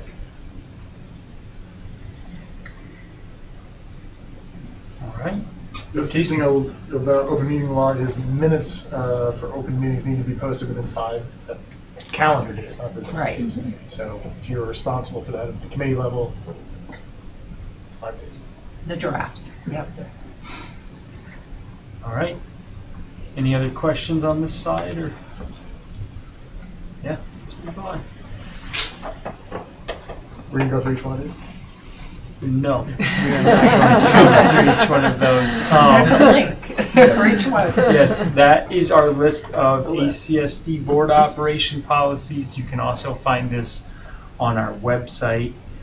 I think most of these are self-explanatory.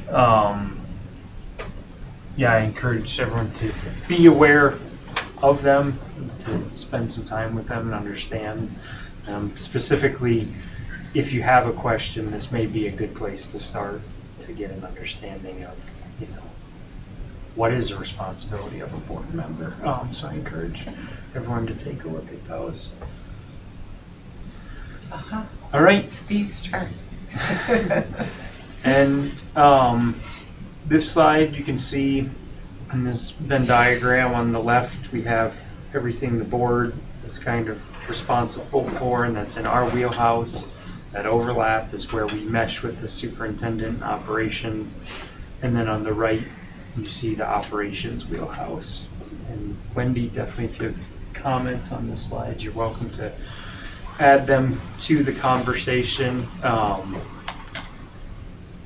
to me, I really think when you start on the left side, the microscope is kind of zoomed all the way out.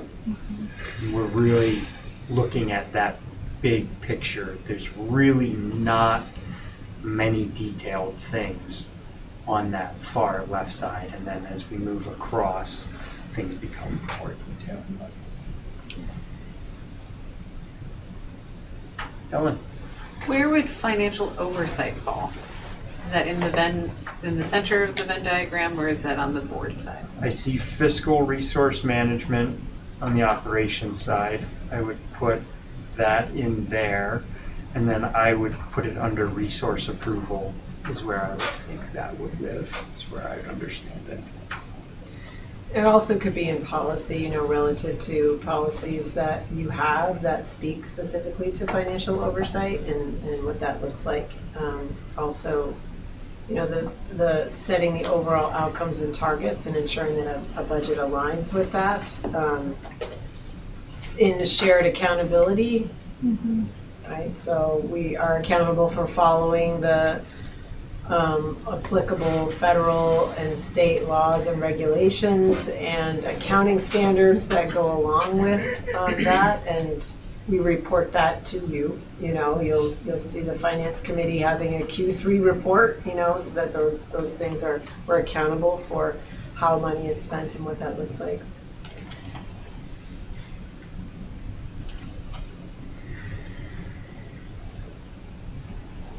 We'll add in the governance core on page 15. I think this is a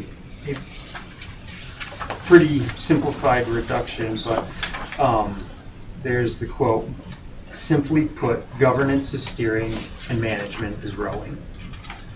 I thought that was good. I think that can very, very briefly sum up some of the work that we do and how we overlap with operations. Obviously, it's a lot more complex than that. Any other questions, thoughts on this slide? I do think the shared areas are definitely important to keep in mind. While we stay out of operations, we do definitely have a role as far as setting the climate for things, and just how people interact with the board, that can carry through into how they interact with the schools and the district.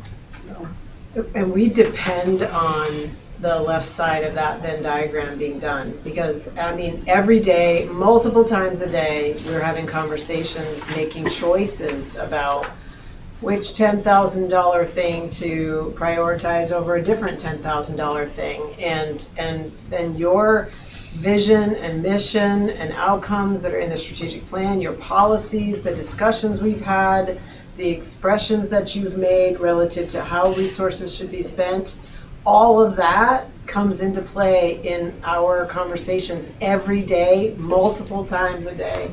So it really matters, because if we don't know that, if you're not actively attending to that side, we don't know how to operate without you in best stewardship of the district for the communities that we serve. And so we need your your scope of, when in doubt, go this way, that is going to apply to any operational decision that we're making, whether, no matter what that is. And you have been just fantastic to work with, in my tenure here, in ensuring that we have that guidance as we need it, and in order to guide what we need, so that on the operations side, we don't feel alone or sort of feeling in the dark about what we should be doing.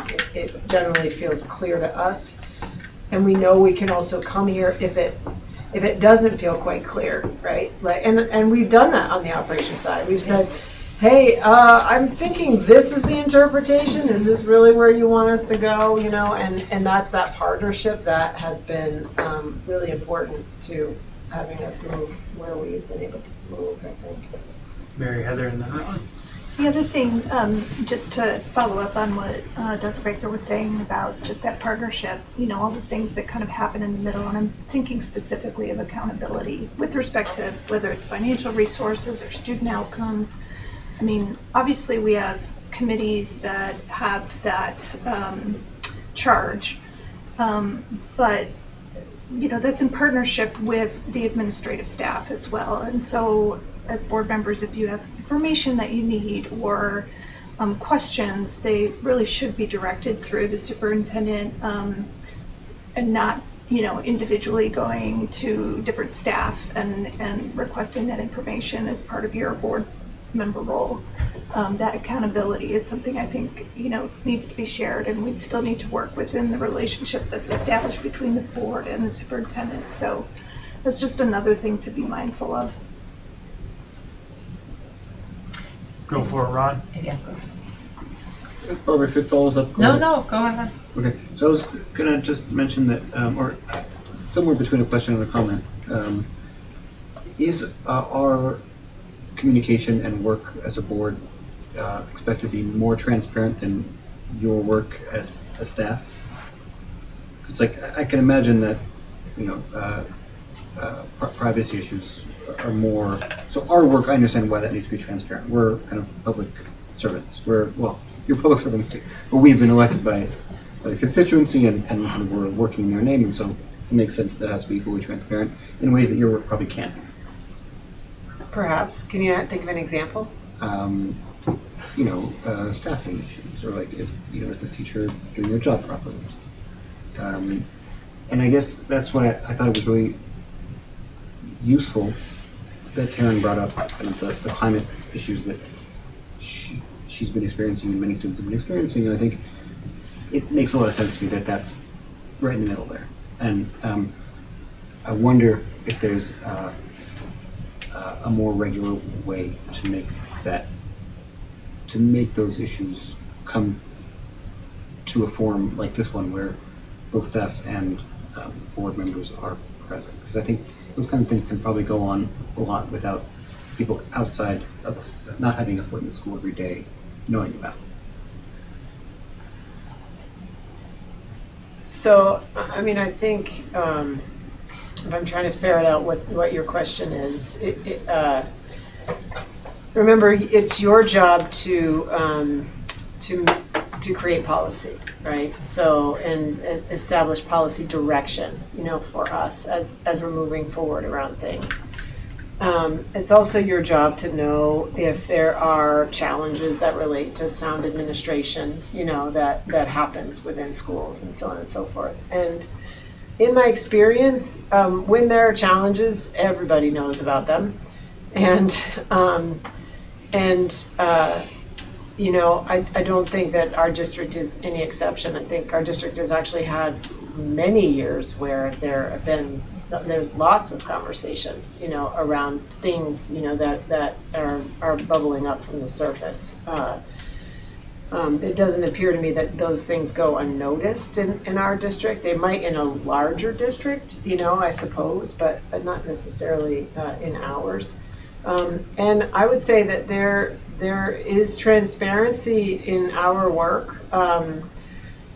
What we have an eye on typically is climate, right? So there are some things that are, it's hard to discuss them in a public forum. It's hard to discuss them, I mean, even as Taryn is sharing her point of view, Caitlin is not here to share hers, right? And others are not there to share theirs. And so understanding the complexity of an issue requires many different perspectives, as I think Barb spoke about earlier. So I think, you know, whenever the board develops policy, it solicits those perspectives, you know, around what would be important to think about in these areas.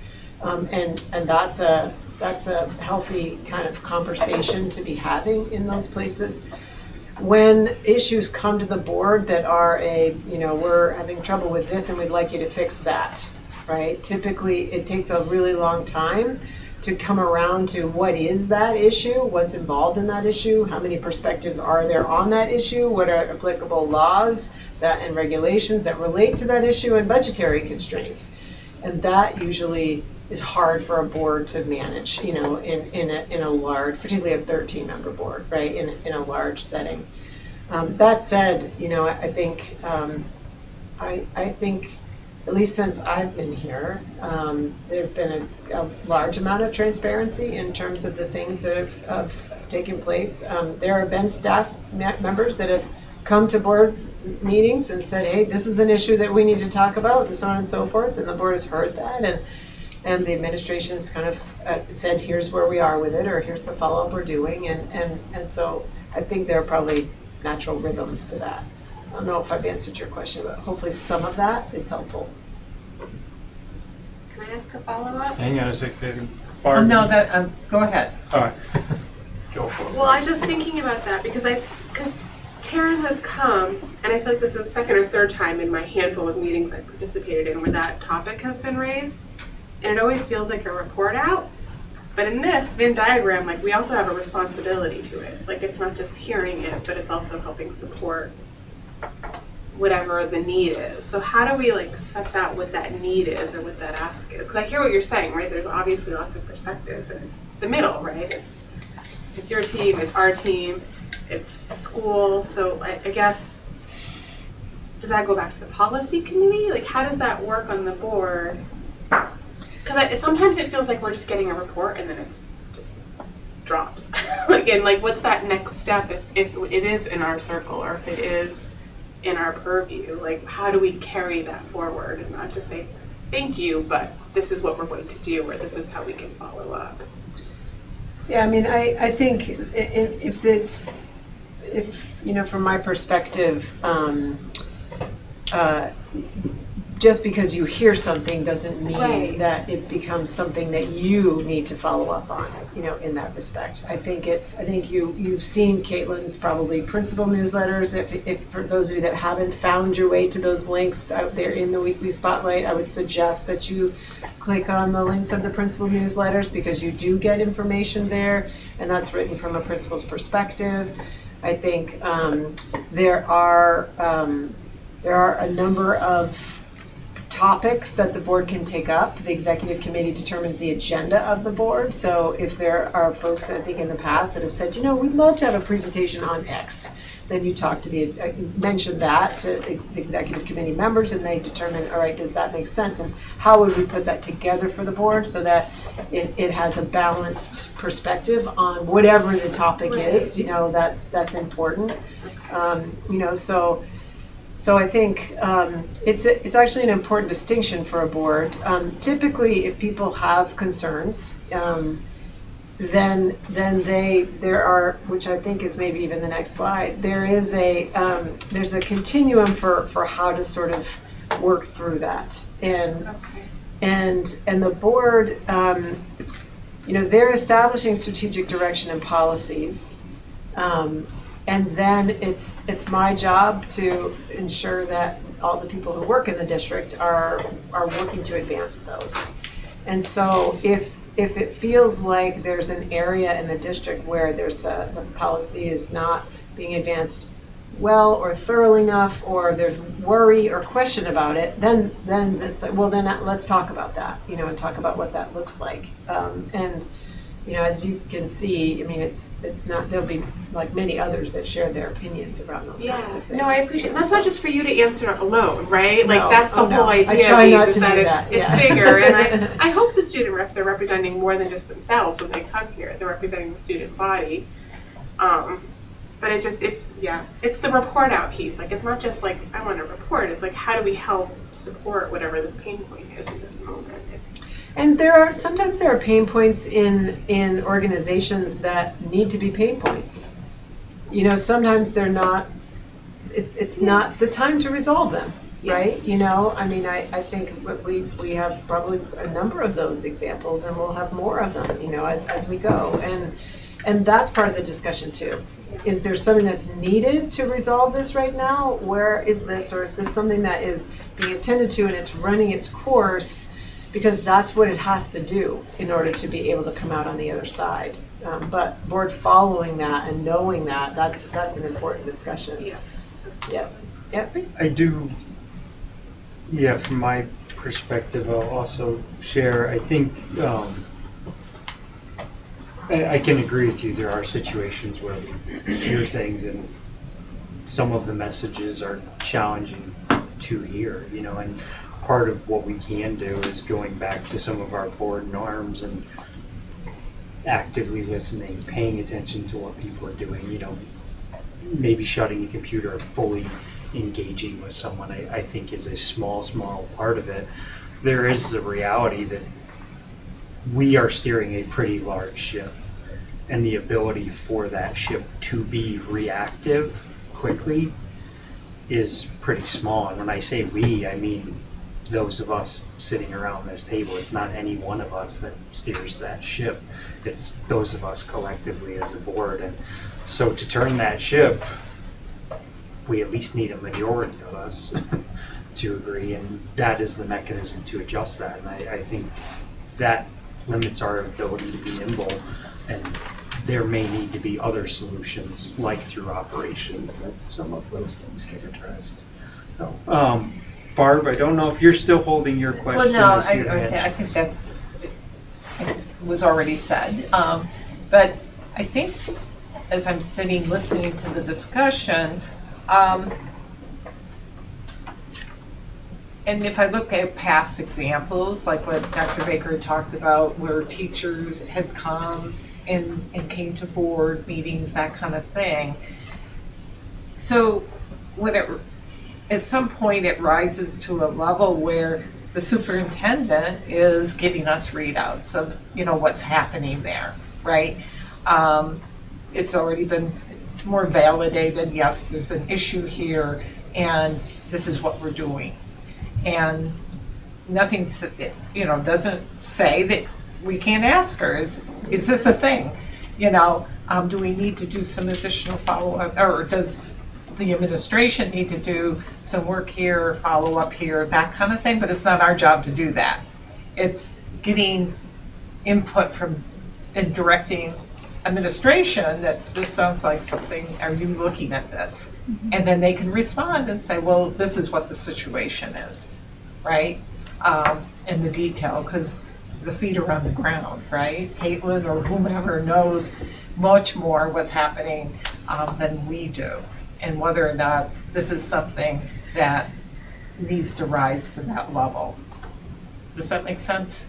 It does. I mean, but if we go back to the Venn diagram, it's a meet in the middle, right? Yeah. So it's like like getting the perspective of the operations, understanding like where we can affect change and how do we support those middle items. So can we affect, like, do we need to prioritize a policy in the policy group? Do we need to have a conversation? Like, that's the piece that I'm trying to understand is, you know, like how, like that middle piece that's shared. It's not just report outs, right? Like it's not just like we're all in this together. That's what those items are. And the ones on our side, we're responsible for. So if they're not meeting the needs of the middle or supporting the operations, then that's on us. It's not just, and I appreciate it takes a long time. I've worked in governments up to the federal level. Like I get that. Like I'm not asking us to be nimble. I'm not asking us to respond in that moment in the meeting, but it's just when do we start seeing themes? Because even in my 5th meeting, I have heard some themes come up in different ways. And so like when do we start saying this is more than just one person or one incident, this is a theme that we keep hearing.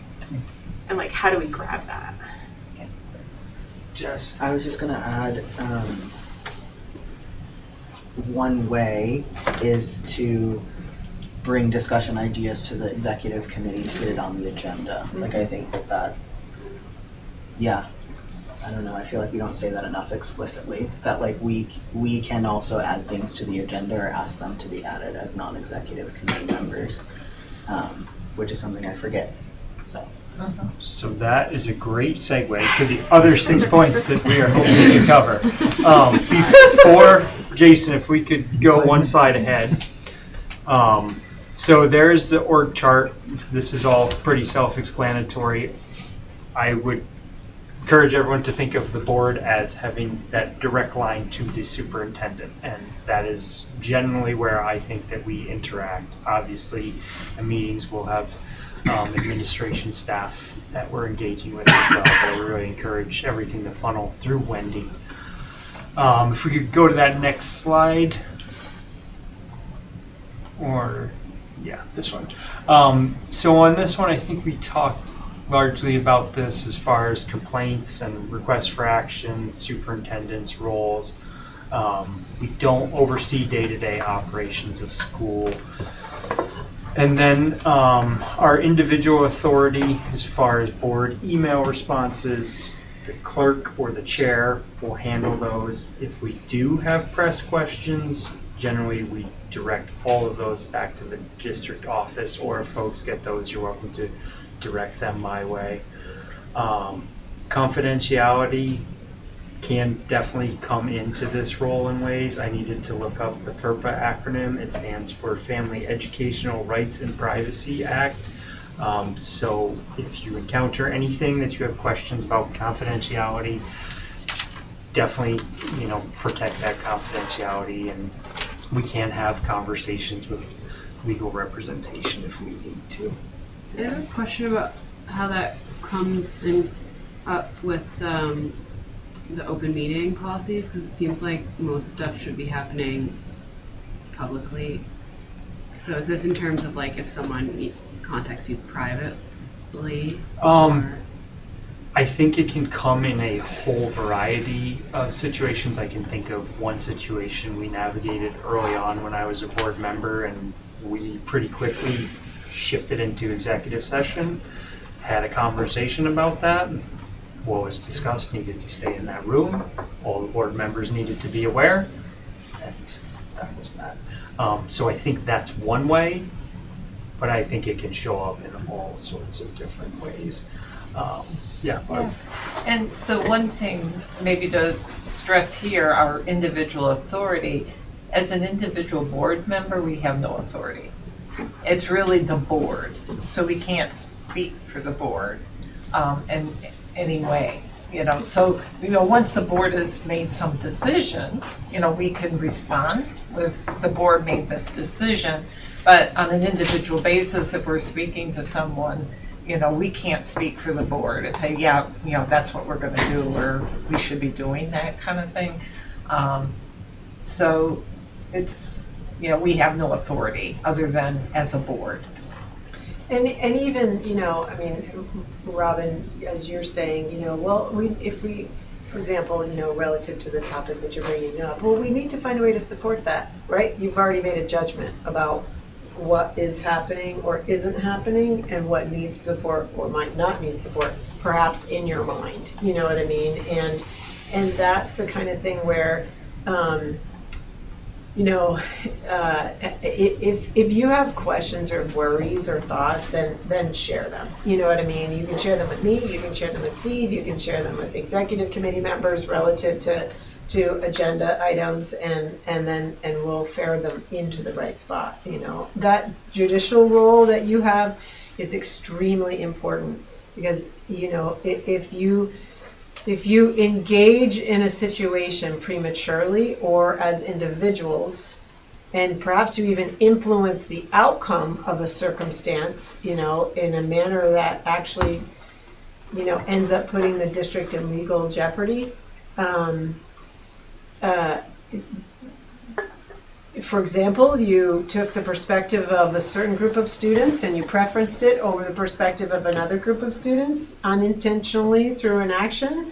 And then the other group of students, right, rose up and said, wait a minute, our this, that, and the other thing, right, has now been denied access. We've been disenfranchised in some way. Now that's what we're working on, and we've lost complete ability to do the thing in the first place, so it's that kind of balance that this is the only night we really talk about that to this length, but it's just that kind of balance to put, first and foremost, and it's easy to ask, I shouldn't have used that as an example because it's not.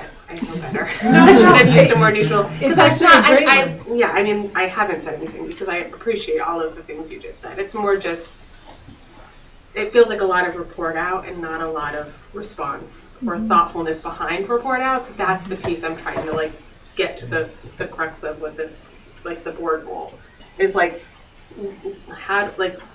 we're not just here to hear, right? We're not just here to be active listeners, or that's not our only role. It's one of our roles, but it's not our only role. So I'm just trying to understand, the other side of it. Where's our report out? Yeah. Jess, I see you want to say something. I think Ellen, you had a hand up. I was just gonna say, I think there's a lot of nuance and right, there's also this push of everything we do needs to be public, and if you want to say something, just say it to me. You know, like it's a needle to thread, and I Yes. just think it's a lot to hold as a board member, and I think like we could do better as a full board in being good about holding all of that and finding ways to like have conversations in public ways that are appropriate, but still having conversations. Yeah. Ellen? Good. All right, Steve, did you want to say anything on that judicial role piece? Hasn't covered, I know you mentioned it. Yeah, I mean, I think one of the, we've been involved in a couple of situations when I've been on the school board, and this might be a quick real world example. The school board is the only body in the district that can expel a student.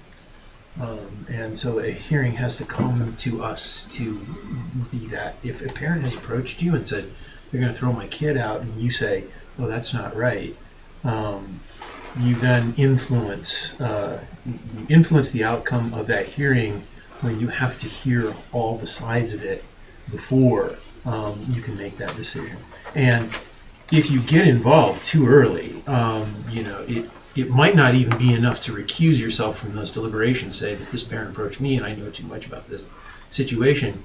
If you've said something, you may prejudice the outcome in a legal way.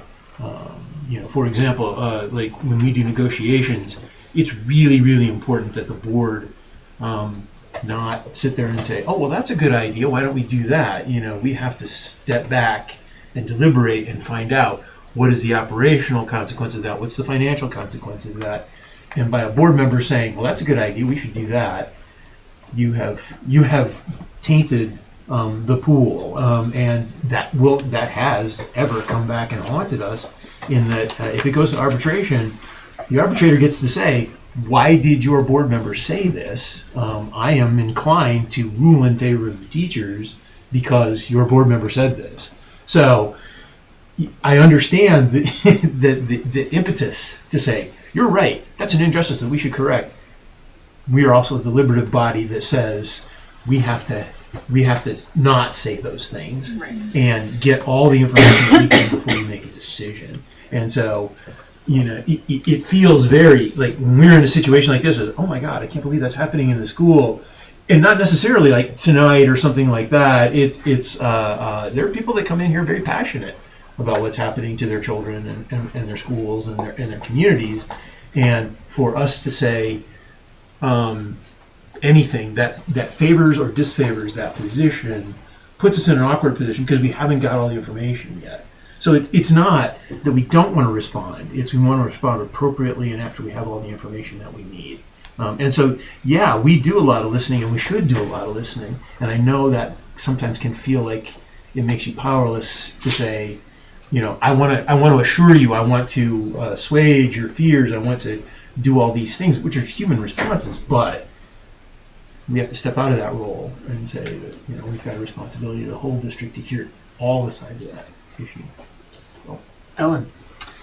Yeah, I mean, I think that, and I don't mean to mischaracterize anything, Robin, but what I'm hearing and what you're saying, and it's maybe this is just because it rubs on feelings I've had and things we've talked about as a board in the past. I think it's about creating space to discuss things that are happening that fall outside of a policy decision or a quasi-judicial decision-making process that are, like you're saying, like themes, like issues, concerns, opportunity, like whatever that is. And I think that there's a tension there around everything that Steve is naming and that Wendy has pointed out, and all of that is true.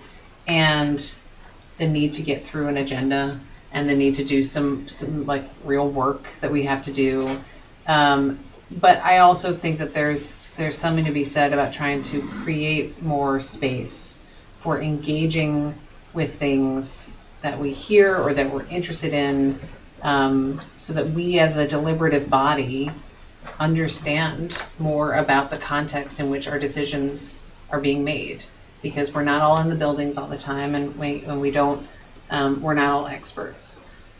So anyway, I think that there's more to engage in here. I don't think it's pertinent to any like immediate decisions that have to get made, but I think there's something outside of our judicial role, our functioning role as a board that could be a little bit more intangible or a little bit more messy in how we try to understand and engage with things. Jamie? This is a response to that. I remember like maybe it was when Tim was here, the superintendent, and we discussed this. I think it came from this book, that there are certain kinds of board. There's a kind of board meeting. It was designated as a meeting for that kind of thing. Mm-hmm. Does anyone remember what I'm talking about? There was like a name for it. Say more, Jamie. I don't know. It was like, and the idea was that we'd have our normal meetings, and then once in a while there'd be another meeting. Like a community Like a town forum, a town hall, Sort of. community forum. Yeah, sort of. It was like a word for this kind of meeting, and I thought it was out of the governance core book. Anyway, and I remember thinking I liked that idea, and then the idea of more meetings, is not always favorable, but it seems to be. It was like it was the solution to the problem that you're naming.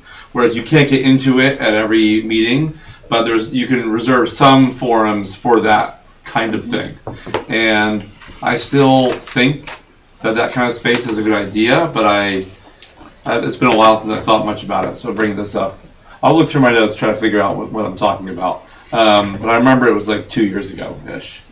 Do you remember? Well, I'm just thinking of, when we discussed this as a goal, engagement as a goal, as a focus that we wanted to prioritize as a board last year, and really the C&E committee kind of took that as part of a task to, and really what I thought was, kind of the engine behind driving these town hall opportunities for people to do exactly that, to create, the board is creating space for people to come talk about exactly that, their experiences, the context in which we're making these decisions, so that it's not, just public comment is the only opportunity that people can bring their concerns to us.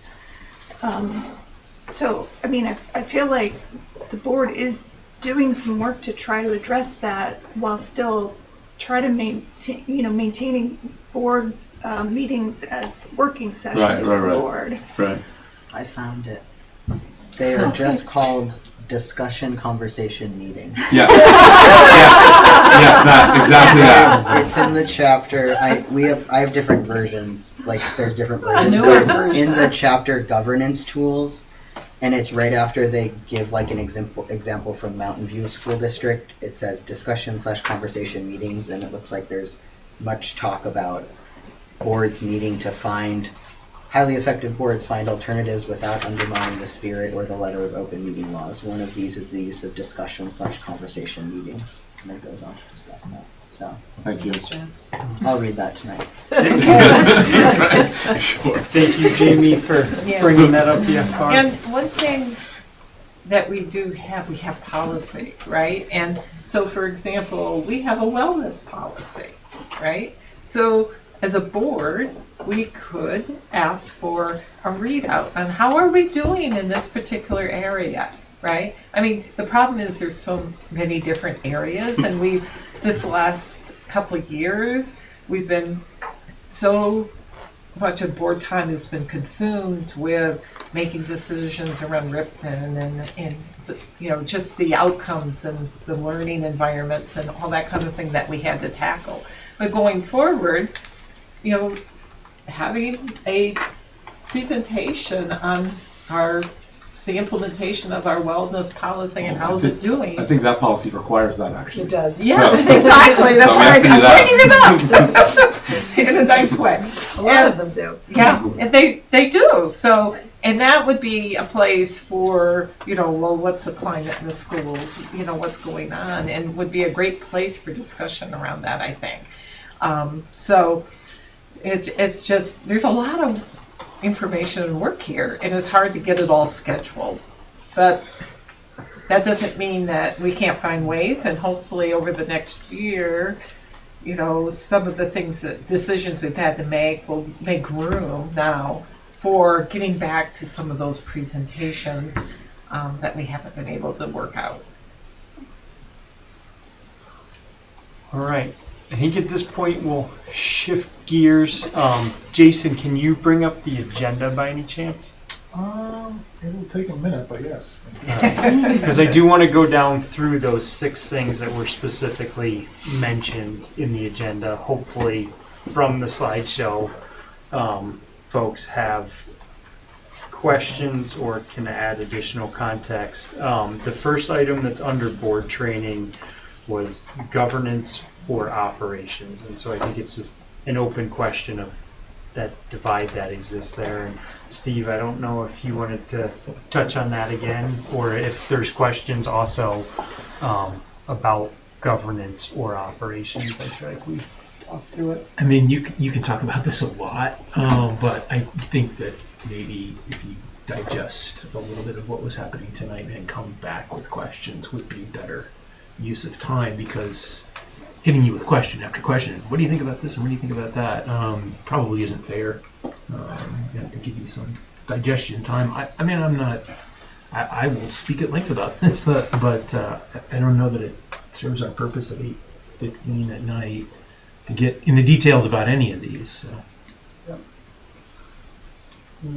Anyone else have questions or thoughts on governance or operations in that divide we straddle as board members? There is the training that we have for new board members in a couple weeks too. There's 2 of them. Yep. So those don't happen until Monday. You're Yeah. talking about the video. Yeah. And I'll be setting up some time also to dive into this as well. Yeah, Jamie? I have one question that I think I just forgot to ask it, like it was a while ago, but I think it belongs in this area. And that is that when a board member comes to a committee meeting, which they are not a member of, what is the status of that board member at the committee meeting? It depends. It depends. Like, do they need to be Have they been invited? invited to participate in the discussion of the committee's work, or are they just there kind of checking in and listening and not participating? I mean, I think it really depends. Let's say they're just coming because they're curious. They're a community member. Yeah, they're a community. They're a community member. But we can invite them technically, right? Sure. And we Okay. usually do, right? In my experience. In my experience, that's also happened. But I was just curious if there's any thing we have to know about that, or I guess there's not. Okay. I mean, the main thing would be like if you had a committee and you had 4 and you had 3 or 4 board members show up, then you have to be really careful, because now it's a quorum of the whole board, and that wasn't one. Right. Yeah. Right? Okay. But if yeah. there's only, one person that has come up, that's not going to be a quorum of the board. Yeah. Right. Okay. I think the intention is that the work of the committee is done by the members that are appointed to the committee, who are Right. the only voting members of the committee. Right. Okay. Okay. You know, so if you're inviting comment, you're getting comment, but you're not adding a 5th member to the policy committee. okay, You right, know, or right. whatever. I think again, these are all nuanced places on some paradigm, Yeah. it's a sliding scale. Presumably, the chair would be aware if another board member was there to participate versus just to listen. Right, exactly. Yeah. Because they Yeah. were invited. Right. All right. And then these next 2, role in community and school district chain of command and communication. I think we've had a fair amount of conversation about both of those. I don't know if there's any particular pressing questions or thoughts people want to offer. I think one thing to always keep in mind is that we represent the entire district. Just because, we're from a particular town, it's not that those aren't the only people that we represent. We represent everyone in the district. When I think of role in the community kind of thing, it's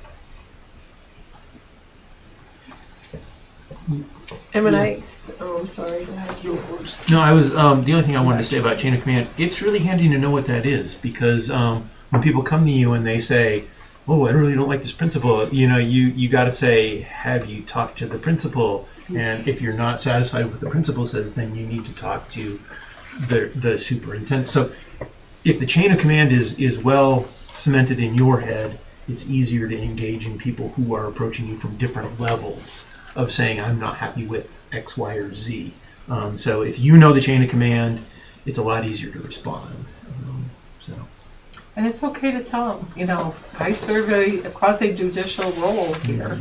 And so you don't want me to get involved at this level, right? You really need to go to the source. And that might be the teacher, the principal, you know, the superintendent.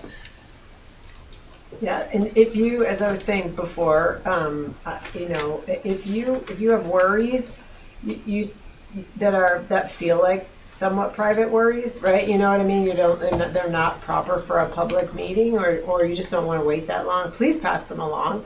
You know, if there are things that you're hearing that might take, you know, attention. I mean, sometimes people in the community and board members will say, "Did you know about this? Well, tell me more about that." Right? You know, we all work together, you know, to ensure that our kids get what we need. So that's what I meant before when I said, please don't hesitate, you know, to bring something up if you are hearing something, because you know, that it might be important that you're sharing what you're sharing. And if you share it with me, then I will look into it and come make sure that I usually will get back to the person around. This is the status of the thing that you mentioned, you know, so that you can get back to the other people that you may have been approached by, or you just have your own peace of mind. And please also share celebrations too.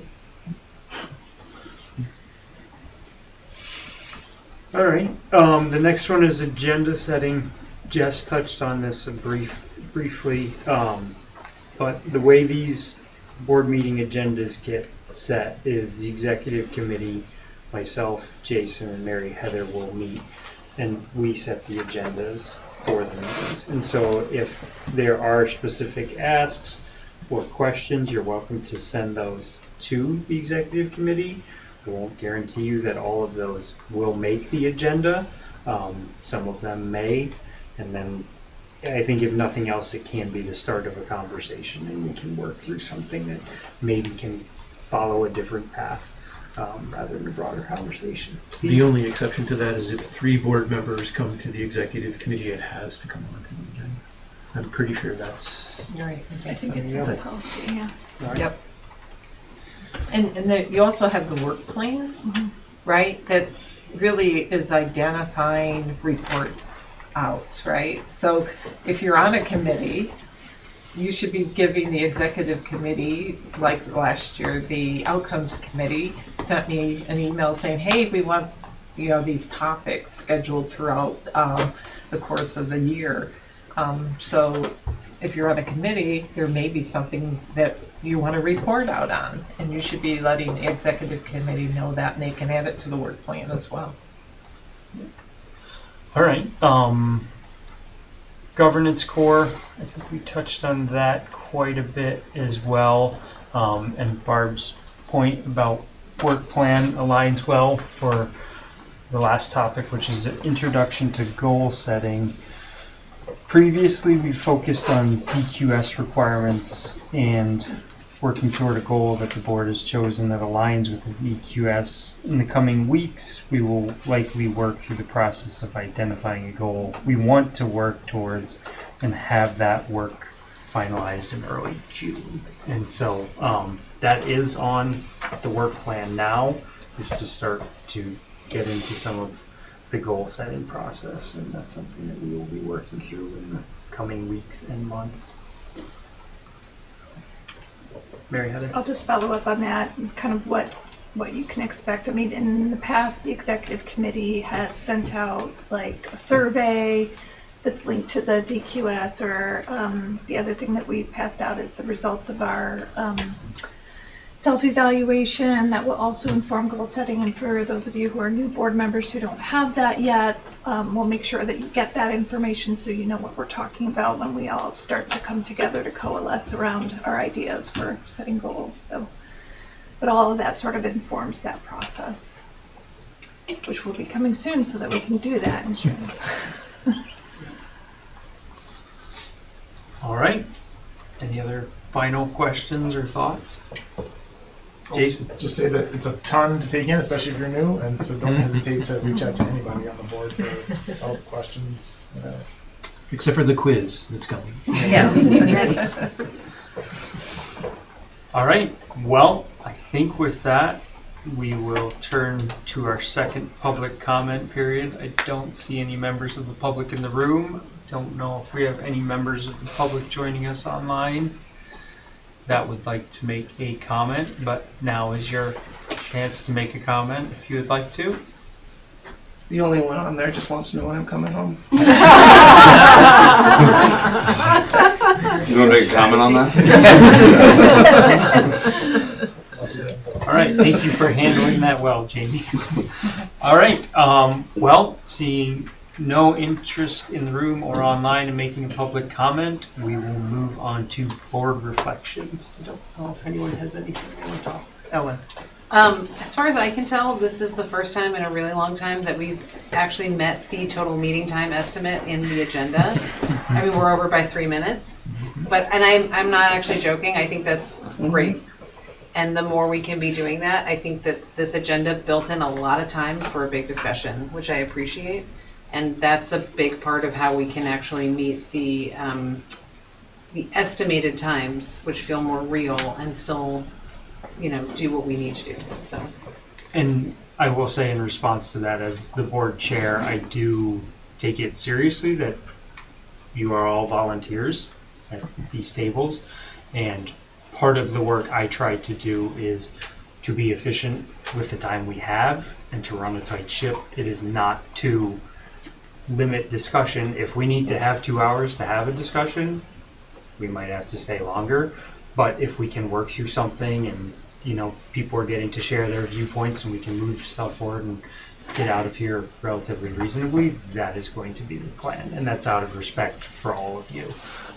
And if it ever seems different, like the conversation is getting limited too early, I encourage you to communicate that to me. So, yeah. Any other reflections? No, I wanted to echo Ellen's sentiments on this. I thought you ran a very efficient meeting, and I thought we got through a lot of stuff very well. So kudos. Thank you all for coming. I mean, I learned from you. I did not know about the 3 people, so thank you for that. Jamie. I'll just say welcome, Anne. We're all 13 again. That's good. So Lucky 13. yeah. Any other board reflections? All right. Well, is there a motion to adjourn? So moved. All right. We are adjourned at 8:24. C&E friends, do you want to talk about scheduling for a minute? Time